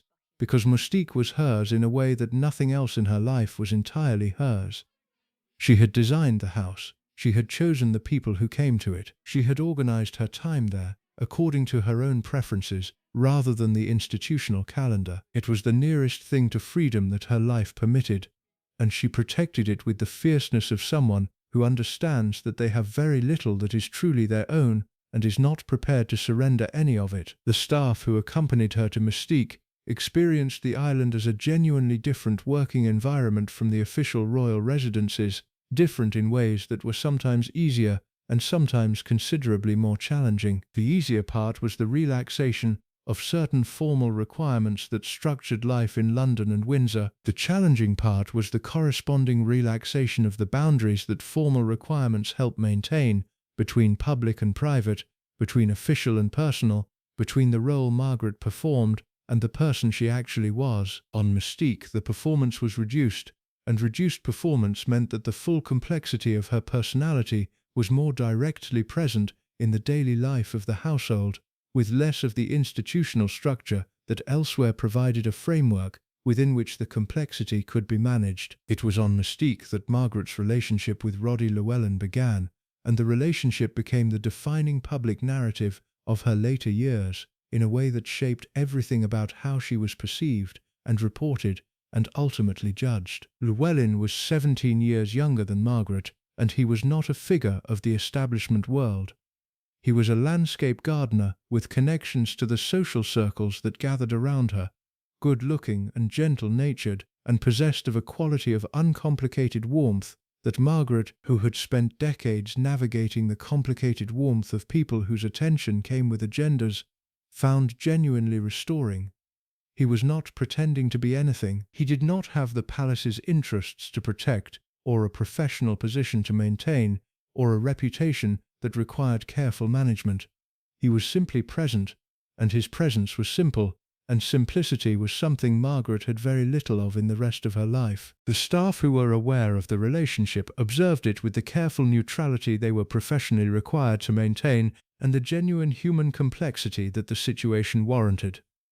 They could see what Margaret found in it. They could also see the practical and institutional complications it was generating, and they could see, perhaps more clearly than Margaret could, from inside the relationship, the collision that was approaching between her personal happiness and the public appetite that was going to consume that happiness the moment it became available as a story. The story became available when photographs of Margaret and Llewellyn on Mystique were published in a tabloid newspaper in 1976. The photographs showed them together in a way that communicated more than friendship, and the communication was received by the British public with the mixture of fascination and judgment that such communications tend to generate when the subject is a member of the royal family, and the timing is during the period of a separation that has not yet become a formal divorce. The press response was immediate, and it was large, and it set in motion a public narrative about Margaret that would shape her reputation for the remainder of her life. The palace's response to the photographs was the response it always gave to situations it had not been able to prevent and could not reverse, which was careful management of the aftermath, combined with a studied silence about the facts that had produced it. The press office issued no comment. The household maintained its schedule. Margaret continued her public engagements with the composure that had always been her most reliable defense against external attack, appearing in public with the specific combination of dignity and defiance that was her personal answer to the question of how a royal woman conducts herself when the world has decided to make her a cautionary tale. The staff who managed her public appearances during this period were doing work of extraordinary delicacy. They had to present a princess who appeared unaffected by the press coverage while managing a principal who was very much affected by it, who felt the coverage in the way of someone who has always been aware of the gap between who she actually was and who the public narrative said she was, and who was watching that gap being exploited with a ruthlessness that she found both infuriating and deeply painful. The infuriating part and the painful part required different management strategies, and the strategies sometimes conflicted, and the conflict fell to the staff to resolve without any clear guidance about how resolution should look. She was angry about the coverage in the specific way of someone who has spent their entire public life having their private choices subjected to public judgment and has never fully made peace with the requirement to accept that judgment without visible response. She was not wrong to be angry. The coverage was frequently unfair and sometimes deliberately cruel, motivated less by genuine public interest than by the commercial appetite of an industry that had discovered that Margaret's difficulties generated reader engagement and had decided that generating reader engagement was a sufficient justification for whatever it chose to publish. The staff understood this, and they shared, privately, something of her anger. What they could not share was the luxury of expressing it, and so they absorbed it instead, taking in the anger that could not go outward and managing its practical consequences in the household, while maintaining the professional surface that the job required. The question of how Margaret should respond to the Llewellyn situation, privately and publicly, was one that generated more behind-the-scenes discussion in the institutional circles around her than almost anything else in her adult life. There were people at senior levels of the palace who felt strongly that the relationship should end, that it was damaging to the Crown's image and to Margaret's position, and to the broader institutional interest that the royal family maintain a public presentation that the majority of the British public could respect and identify with.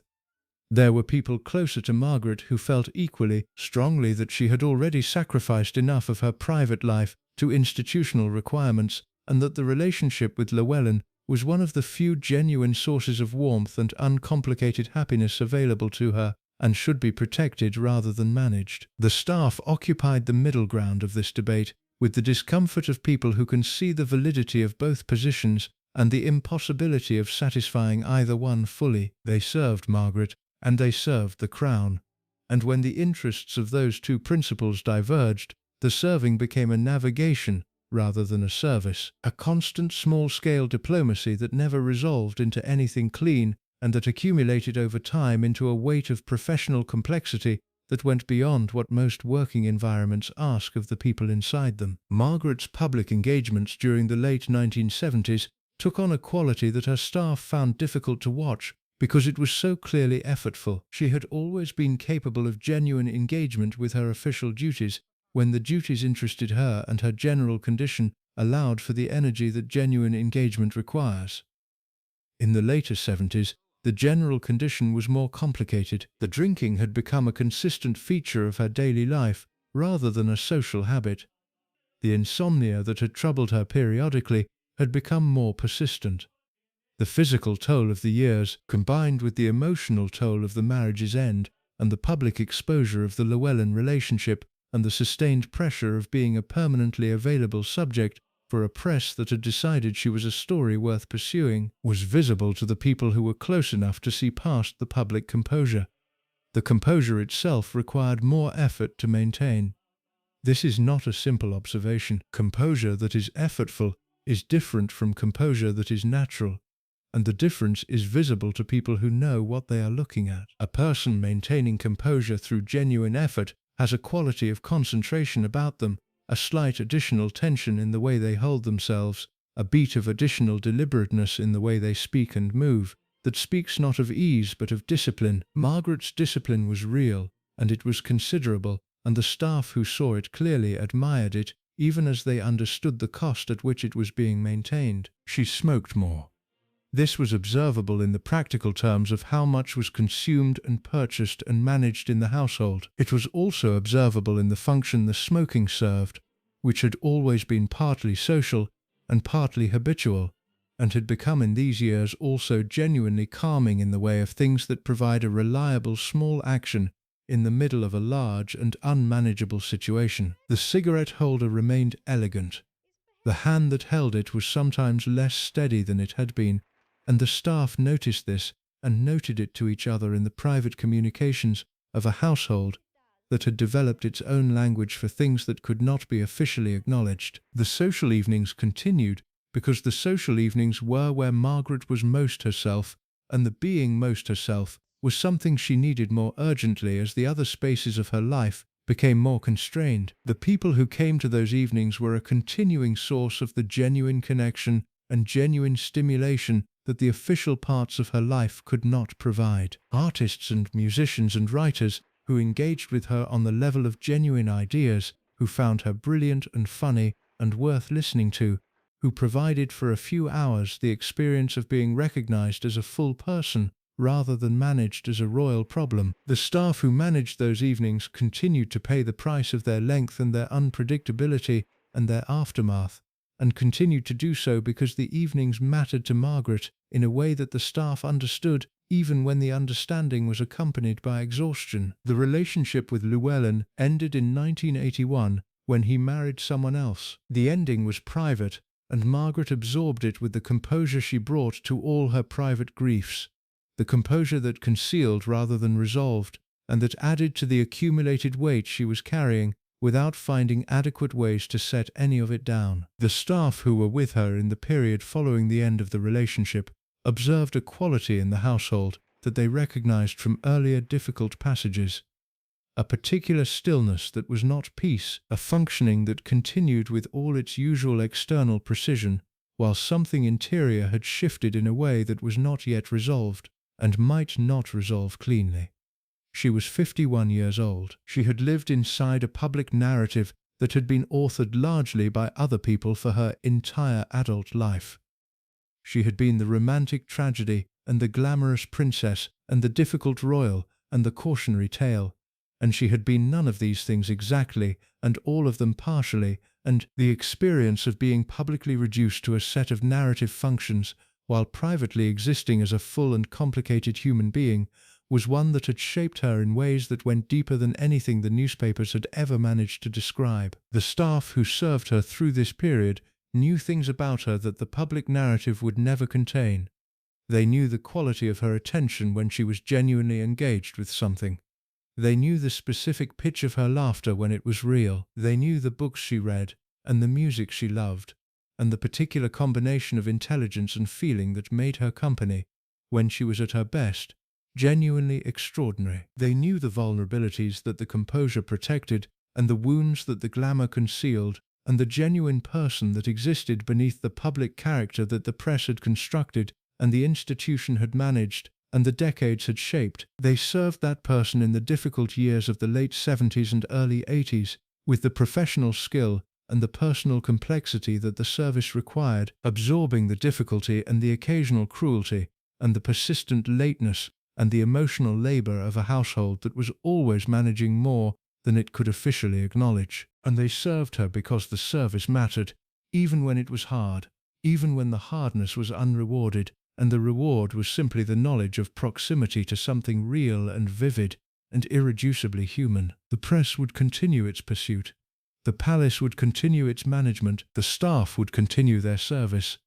And Margaret would continue being Margaret, which was the most demanding and most interesting thing any of them had ever been required to do. There is a particular kind of decline that is more painful to witness than sudden catastrophe, because it has no single moment of crisis that demands response, and no clean narrative of cause and effect that allows the people watching it to organize their concern into useful action. It is the decline of gradual diminishment, of small losses accumulating across years, until the accumulation has produced a change so significant that the people who have been present throughout it are sometimes the last to register its full extent, because they have accommodated each individual step, and the accommodation has become so habitual that the distance traveled is only visible when you look back from a sufficient remove. Margaret's decline in the 1980s and into the 90s was of this gradual kind, and the people who served her through it experienced the specific difficulty of managing a deterioration that was real and observable and practically significant, while operating in an institutional context that did not have adequate language for acknowledging it and did not provide adequate support for managing it. Health had been a concern for longer than the public knew. Margaret had suffered a bout of viral pneumonia in 1974 that had been more serious than the official communications suggested, and the general picture of her physical condition through the late 70s had given the people closest to her legitimate reasons for concern that went beyond the visible effects of the smoking and the drinking and the insomnia. She was not a woman who engaged willingly with medical attention. She had the specific resistance to medical management that people sometimes develop when they feel that their bodies have already been subjected to enough management by forces outside themselves, and the resistance meant that concerns that might have been addressed earlier were sometimes addressed later, and sometimes not adequately addressed at all. The drinking had moved through the phases that sustained heavy drinking tends to move through, from social habit to daily requirement to the kind of physical dependency that changes the structure of a person's day around its management. The staff who observed this transition did so with the particular helplessness of people in a professional relationship who can see a problem with complete clarity and have no adequate professional mechanism for addressing it. You cannot tell a princess to stop drinking. You cannot organize an intervention in the way that families sometimes organize interventions for their loved ones, because the relationship is not familial and the authority it carries is not parental. You can observe. You can manage the practical consequences. You can arrange the household in ways that reduce certain exposures and increase certain protections. And you can carry the knowledge of what you are seeing in the private place where professional knowledge lives when it cannot be officially expressed, which is a heavy place and one that does not empty easily. The cigarettes had taken a physical toll that was increasingly visible to the people close enough to see past the public presentation. Margaret had smoked since her teens, with the consistency of someone for whom smoking is not a habit but a defining characteristic, and the decades of smoking had produced the specific respiratory vulnerability that sustained smoking tends to produce, a susceptibility to chest infections and breathing difficulties that complicated other health issues and that required management in the practical terms of how the household was run, what environments she was exposed to, how her schedule was arranged around the physical requirements of managing a body that was less resilient than it had been. The formal demands of her public role had reduced over the years, partly through the natural evolution of a royal schedule as the principal ages, and partly through the specific management decisions made by the palace in response to the practical realities of her condition. The reduction in public engagements was not announced or formally acknowledged in any way that would have drawn attention to the reasons behind it. It was managed quietly, in the way the palace manages everything it finds uncomfortable, through the gradual reordering of priorities and the gentle diminishment of expectations, so that the change happened without ever being officially named. The staff who managed her reduced schedule experienced this period with a combination of relief and sadness that was difficult to separate into its component parts. Relief, because a reduced schedule meant reduced logistical complexity and reduced opportunities for the kind of public difficulties that had made certain periods of her service so challenging to manage. Sadness, because the reduction was itself evidence of something, a shrinking of the territory that Margaret occupied in the world, and the shrinking was not chosen. It was imposed by the accumulated weight of years and choices and the physical consequences of both, and watching someone's world become smaller against their will is an experience that carries its own specific grief for the people who are close enough to observe it. Her residences remained the centers of her life,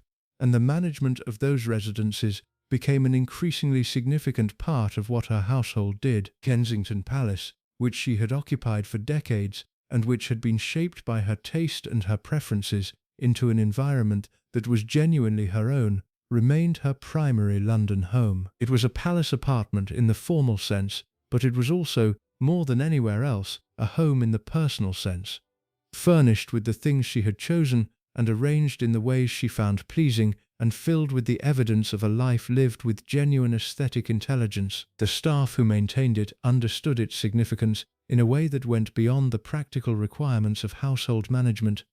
They understood that for a woman who had very little that was truly her own, the spaces she had made were not simply comfortable environments, but expressions of identity, and maintaining them with the precision she required was a form of respect for that identity that went beyond the letter of the job. The Queen Mother remained a significant presence in Margaret's life and in the emotional landscape of her household. The relationship between the two women was one of the more complicated in Margaret's world, containing genuine love and genuine frustration, and the specific dynamic of a mother and daughter who shared a talent for glamour and a capacity for difficulty, but who expressed those qualities in entirely different registers. The Queen Mother managed her difficulties with a social grace and an institutional loyalty that made them largely invisible from outside.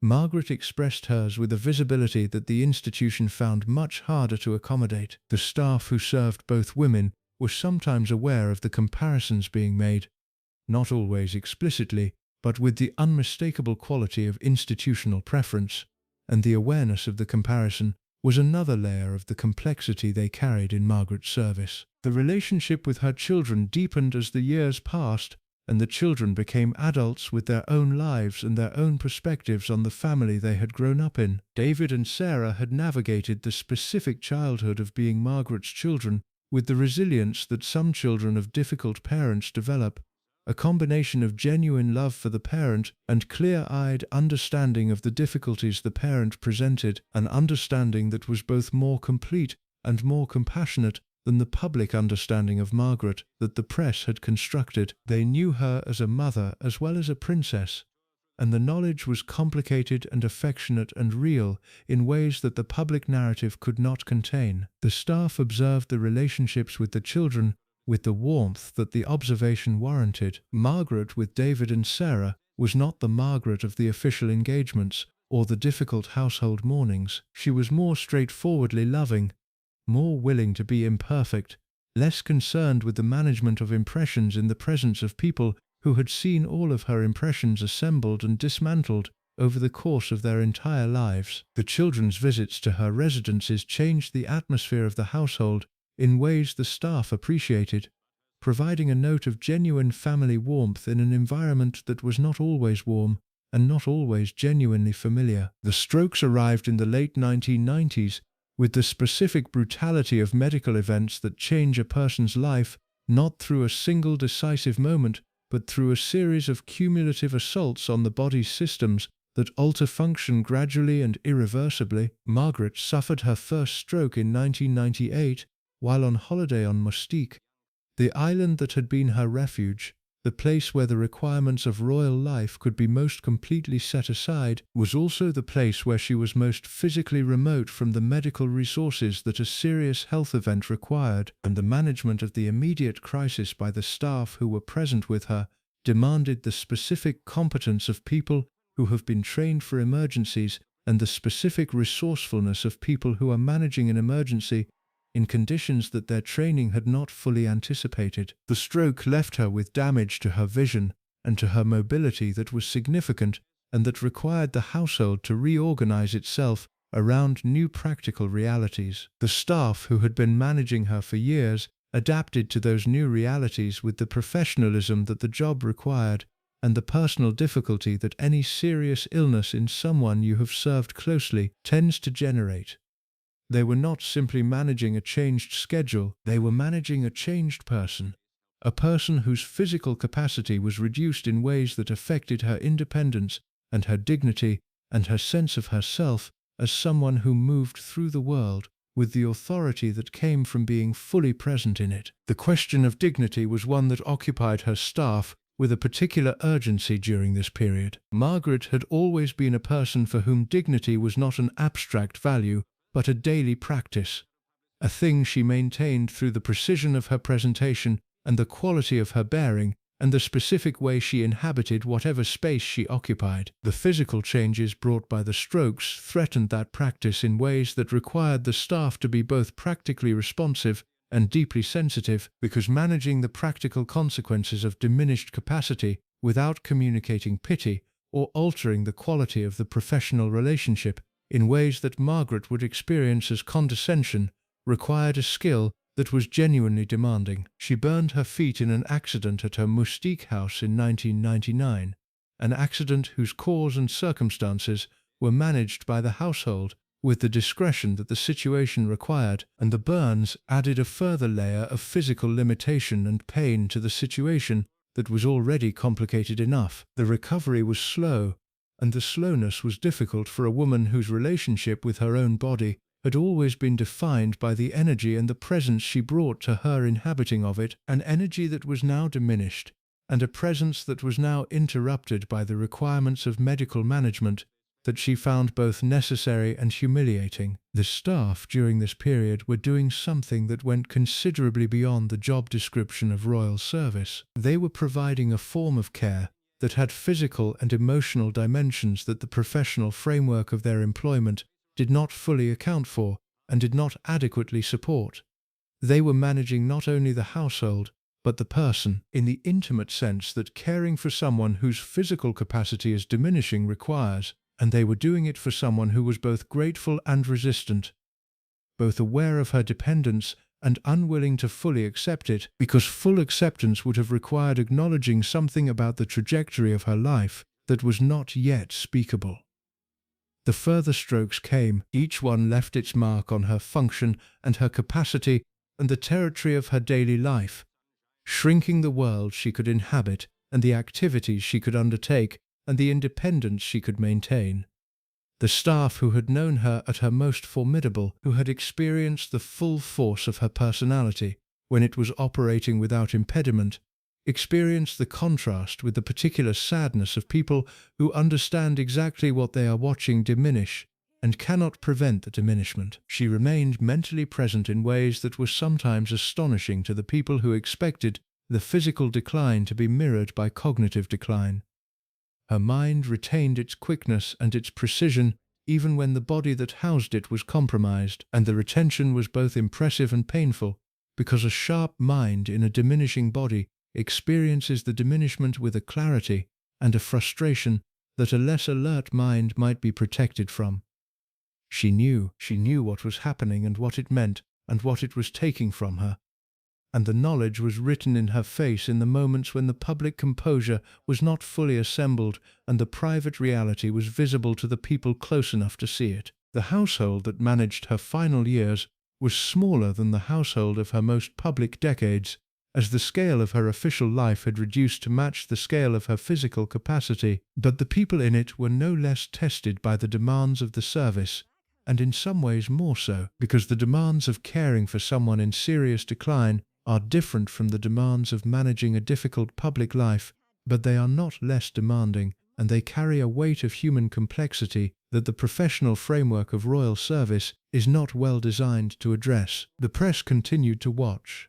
This was perhaps the most sustained cruelty of Margaret's final years, the continued public attention of a media that had spent decades constructing a narrative about her, and that treated her physical decline as the final chapter of that narrative, rather than as the private medical reality of a human being who was ill. The coverage was sometimes sympathetic and sometimes prurient, and sometimes both simultaneously, and the managing of it fell to the household in the way that all press management had always fallen to the household, requiring a diplomacy and a firmness and a sustained vigilance that did not ease simply because the subject of the coverage was no longer in a position to generate the kind of material that had sustained the coverage in more active times. The quality of the last few years was not entirely defined by decline.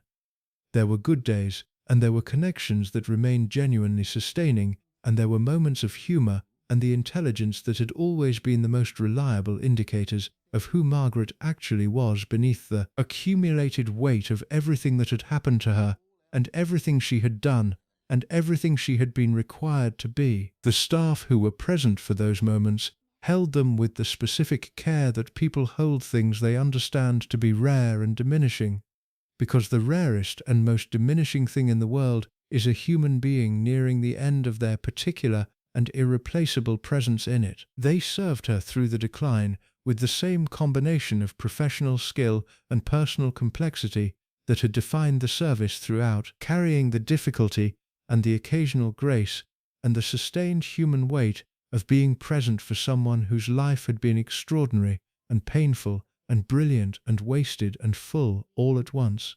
Someone who had been given too much in some respects and not nearly enough in others, and who had made of the combination something that nobody who was close enough to see it clearly would ever entirely forget. There is a moment that comes in the life of every difficult and extraordinary person when the world begins to take stock of them before they are gone, when the living assessment shades into something closer to obituary, while the subject is still present and still capable of surprising you. For Margaret, this moment had been arriving gradually through the final years of her decline, as the strokes and the physical diminishment and the reduced public presence combined to shift her from a current figure to a historical one in the public imagination before the fact of her death had officially authorized the shift. The press had begun writing the final chapter before the chapter was finished.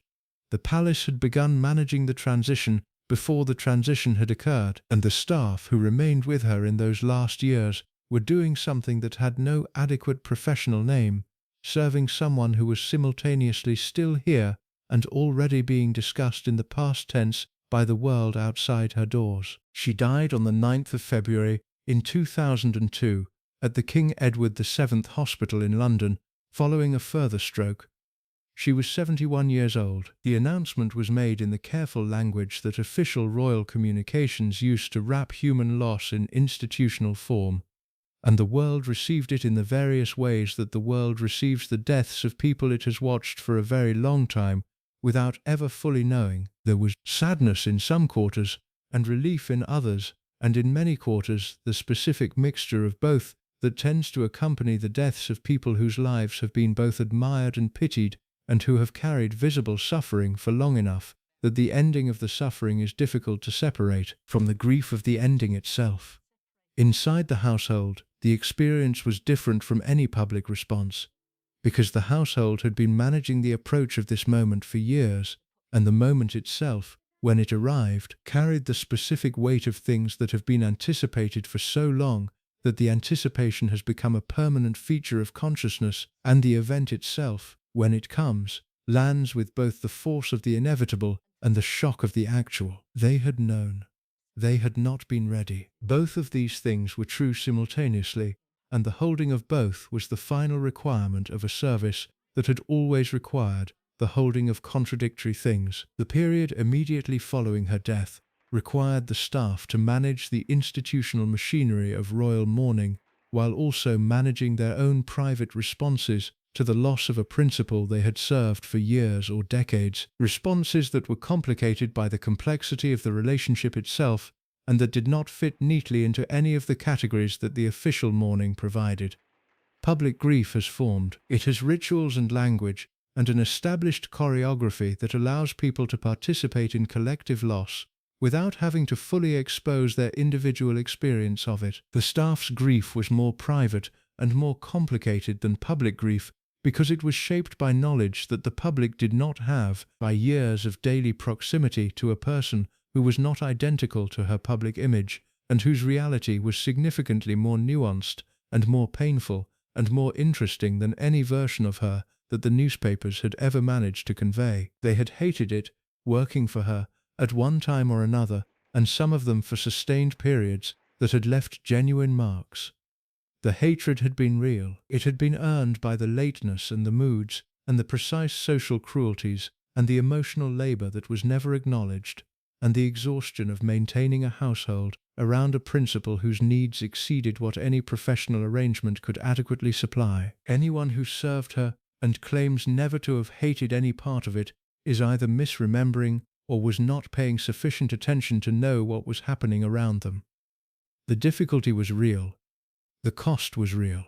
The specific variety of suffering that the job produced, the kind that comes from serving someone whose unhappiness is structural and whose expression of that unhappiness lands on the nearest available surface, was real and lasting, and it would be dishonest to the people who experienced it to minimize it in the retrospective softening that tends to accompany public grief. And they had loved her, too, many of them, in the complicated way that proximity to a genuinely extraordinary person tends to produce love, whether or not the person makes the loving easy. They had loved her intelligence, which was real and consistent and visible in everything she did, from the precision of a social observation to the genuine depth of her engagement with music and art and the human behavior she found endlessly interesting. They had loved her humor, which at its best was one of the great pleasures of being in her company, the kind of humor that makes you see something familiar in a completely new way and cannot be produced by anyone who is not genuinely paying attention to the world. They had loved the warmth that arrived without warning,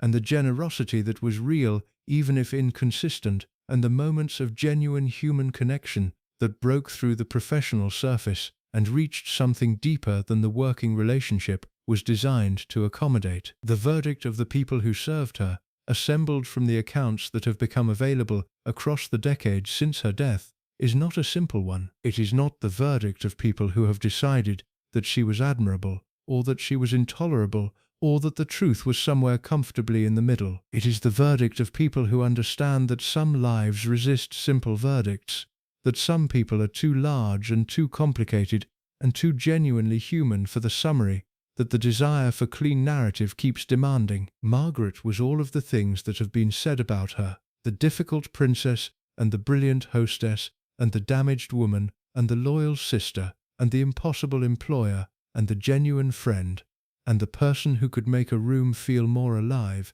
simply by entering it. She was all of these things, and none of them is sufficient, and the insufficiency is not a failure of description. It is a feature of the person being described. The institutional verdict was delivered in the manner that institutions always deliver verdicts on the complicated people who have served them, which is to say carefully and with the specific emphasis that protects the institution's image while acknowledging the person's contribution in terms general enough to require no specific commitment. She had served the crown for more than 50 years. She had carried out thousands of official engagements. She had represented the royal family with distinction in the official sense of the word, which means that the representational function had been performed regardless of the personal cost at which it was maintained. The institution acknowledged this. The institution did not acknowledge the other things: the cost and the waste and the genuine talent that had been confined rather than used, and the life that had been shaped around an absence rather than a purpose. Those things were not the institution's territory. They belonged to the private record, the one maintained by the people who had been present and who carried it with them into whatever came after. The legacy that Margaret left was of a specific kind that does not fit neatly into the categories through which royal legacies are usually assessed. She had not shaped policy or altered the course of events or built institutions that survived her. She had not modernized the monarchy in the programmatic way that her brother-in-law had attempted, or changed the public's relationship with the royal family in the way that Diana had changed it. What she had done was exist, fully and visibly, and at considerable personal cost, as evidence that the life the palace constructed for its members was not adequate to contain all the people it was applied to. She had been the proof, living and breathing and smoking and drinking and loving and suffering in full public view, that the royal institution's management of the people within it was not always benign and was not always wise, and did not always produce outcomes that honored the humanity of the people it was meant to serve. This is not a comfortable legacy for an institution to acknowledge, and the institution has not fully acknowledged it, but the people who served her acknowledge it in the way they speak about the experience when they speak honestly, in the weight they give to the word difficult, and the specific things that weight is covering when they use it. They acknowledge it in the care with which they describe the better moments, protecting those moments with a tenderness that speaks of genuine value rather than professional loyalty. They acknowledge it in the particular exhaustion that enters their voices when they describe the harder periods, an exhaustion that has not fully resolved even decades later, because some working experiences leave residues that time does not entirely clear. The hollow that Margaret left in the lives of the people who served her was real and specific.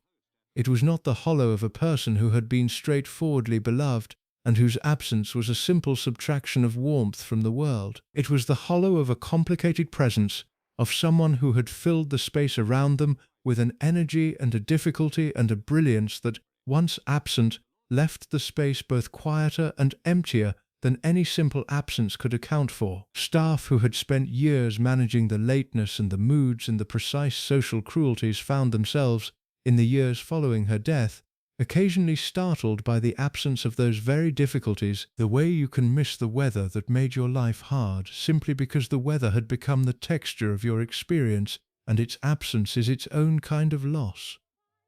The broader story that Margaret's life tells about the institution she served is one that the institution would prefer to discuss in terms of tradition and duty and the necessary requirements of a constitutional monarchy, rather than in terms of waste and confinement and the systematic diminishment of a person's possibilities. Both framings are available, and both contain truth, and the choice between them is a political one rather than a factual one, shaped by what you believe the institution is for and what you believe it owes the people inside it. The staff who served Margaret did not have the luxury of political framing. They had the daily reality, and the daily reality contained both the tradition and the waste, and the containing of both was the work, and the work was always harder than anyone outside it understood. She deserved better than she received. This is a statement that the institution would resist and that the record supports.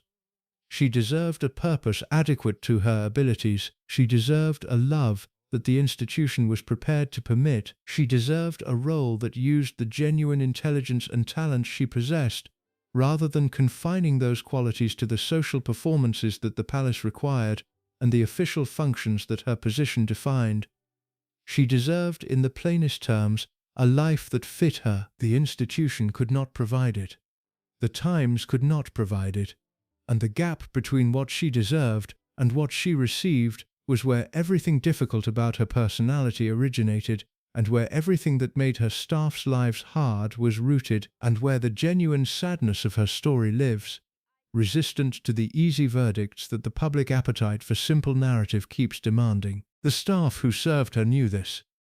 They knew it in the way that only daily proximity to a person over years can produce knowing, the deep cellular knowledge that comes from having been present for the ordinary and the extraordinary alike, from having seen the person in the assembled public version and the unguarded private version, and all the versions in between.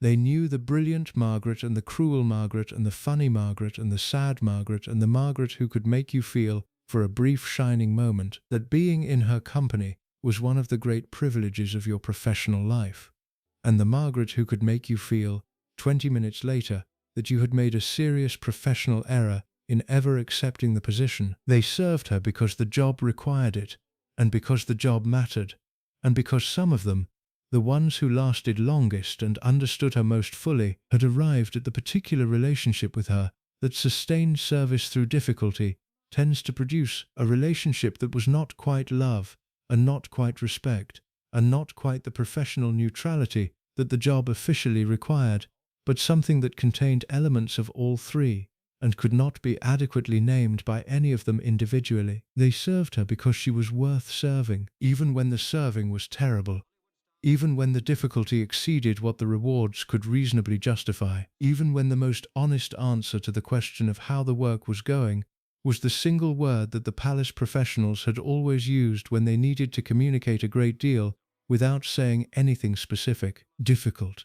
She was difficult. She was always difficult. She was difficult in ways that cost the people around her more than they were reimbursed for, and difficult in ways that were rooted in genuine human pain rather than simple bad character, and difficult in ways that produced, alongside the cost, an experience of proximity to something genuinely extraordinary that most professional lives do not offer, and that the people who had it could not easily forget or entirely regret. The corridors of Kensington Palace are quieter now. The rooms that she shaped with her particular aesthetic intelligence and filled with her particular energy have been repurposed in the way that royal residences are repurposed when the principal who defined them is gone. The institutional machinery that surrounded her life has moved on to its other obligations with the efficiency that institutions bring to transition, because institutions do not grieve in the way that people grieve, and do not maintain the past in the way that people who lived inside it maintain it. The past for an institution is precedent. The past for the people who served her is something considerably more personal. They carry her with them, the ones who are still living, in the specific and inalienable way that people carry the experiences that shaped them. They carry the exhaustion and the brilliance and the cruelty and the warmth and the laughter that was real, and the pain that was also real, and the whole complicated human weight of having served someone who demanded everything, and gave back something that was not always adequate, and was never entirely forgettable. They carry the knowledge of who she actually was, beneath the public narrative and beyond the institutional management, the knowledge that only daily proximity can produce, and that no amount of subsequent biography or documentary or press coverage can fully replicate. She was Princess Margaret. She was impossible. She was extraordinary. She was a woman who had been given a life that did not fit her, and who had lived it anyway, fully and loudly, and at considerable cost to herself and to everyone around her, in the way of someone who has decided that if the life she has been given is the only life available, she will at least inhabit it completely, without the careful self-reduction that the institution preferred, and without the quiet acceptance that would have made everyone else's lives considerably easier. Working for her was one of the hardest things any of them had ever done. It was also, for the ones who were honest about it, one of the most formative.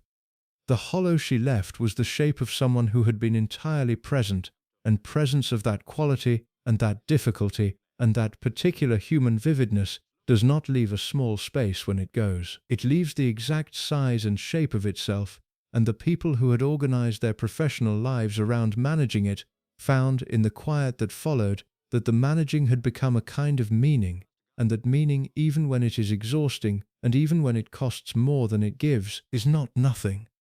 It is, in the end, the closest thing to an answer that the question of why they stayed has. They stayed because she was worth the difficulty.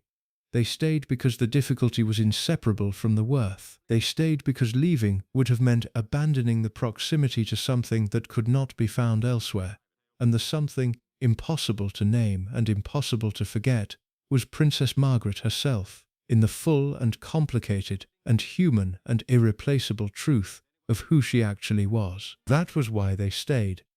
And that, in the end, was why working for her was the hardest and the strangest and the most indelible experience of their professional lives. Not simply because she was difficult, but because she mattered in the way that only people who are fully and painfully and brilliantly themselves ever truly matter, and mattering like that, at that cost, and with that brightness, leaves a mark on everyone close enough to feel its heat. Thanks for watching the full documentary. If you like this type of documentary, then please stay with us by subscribing to our channel.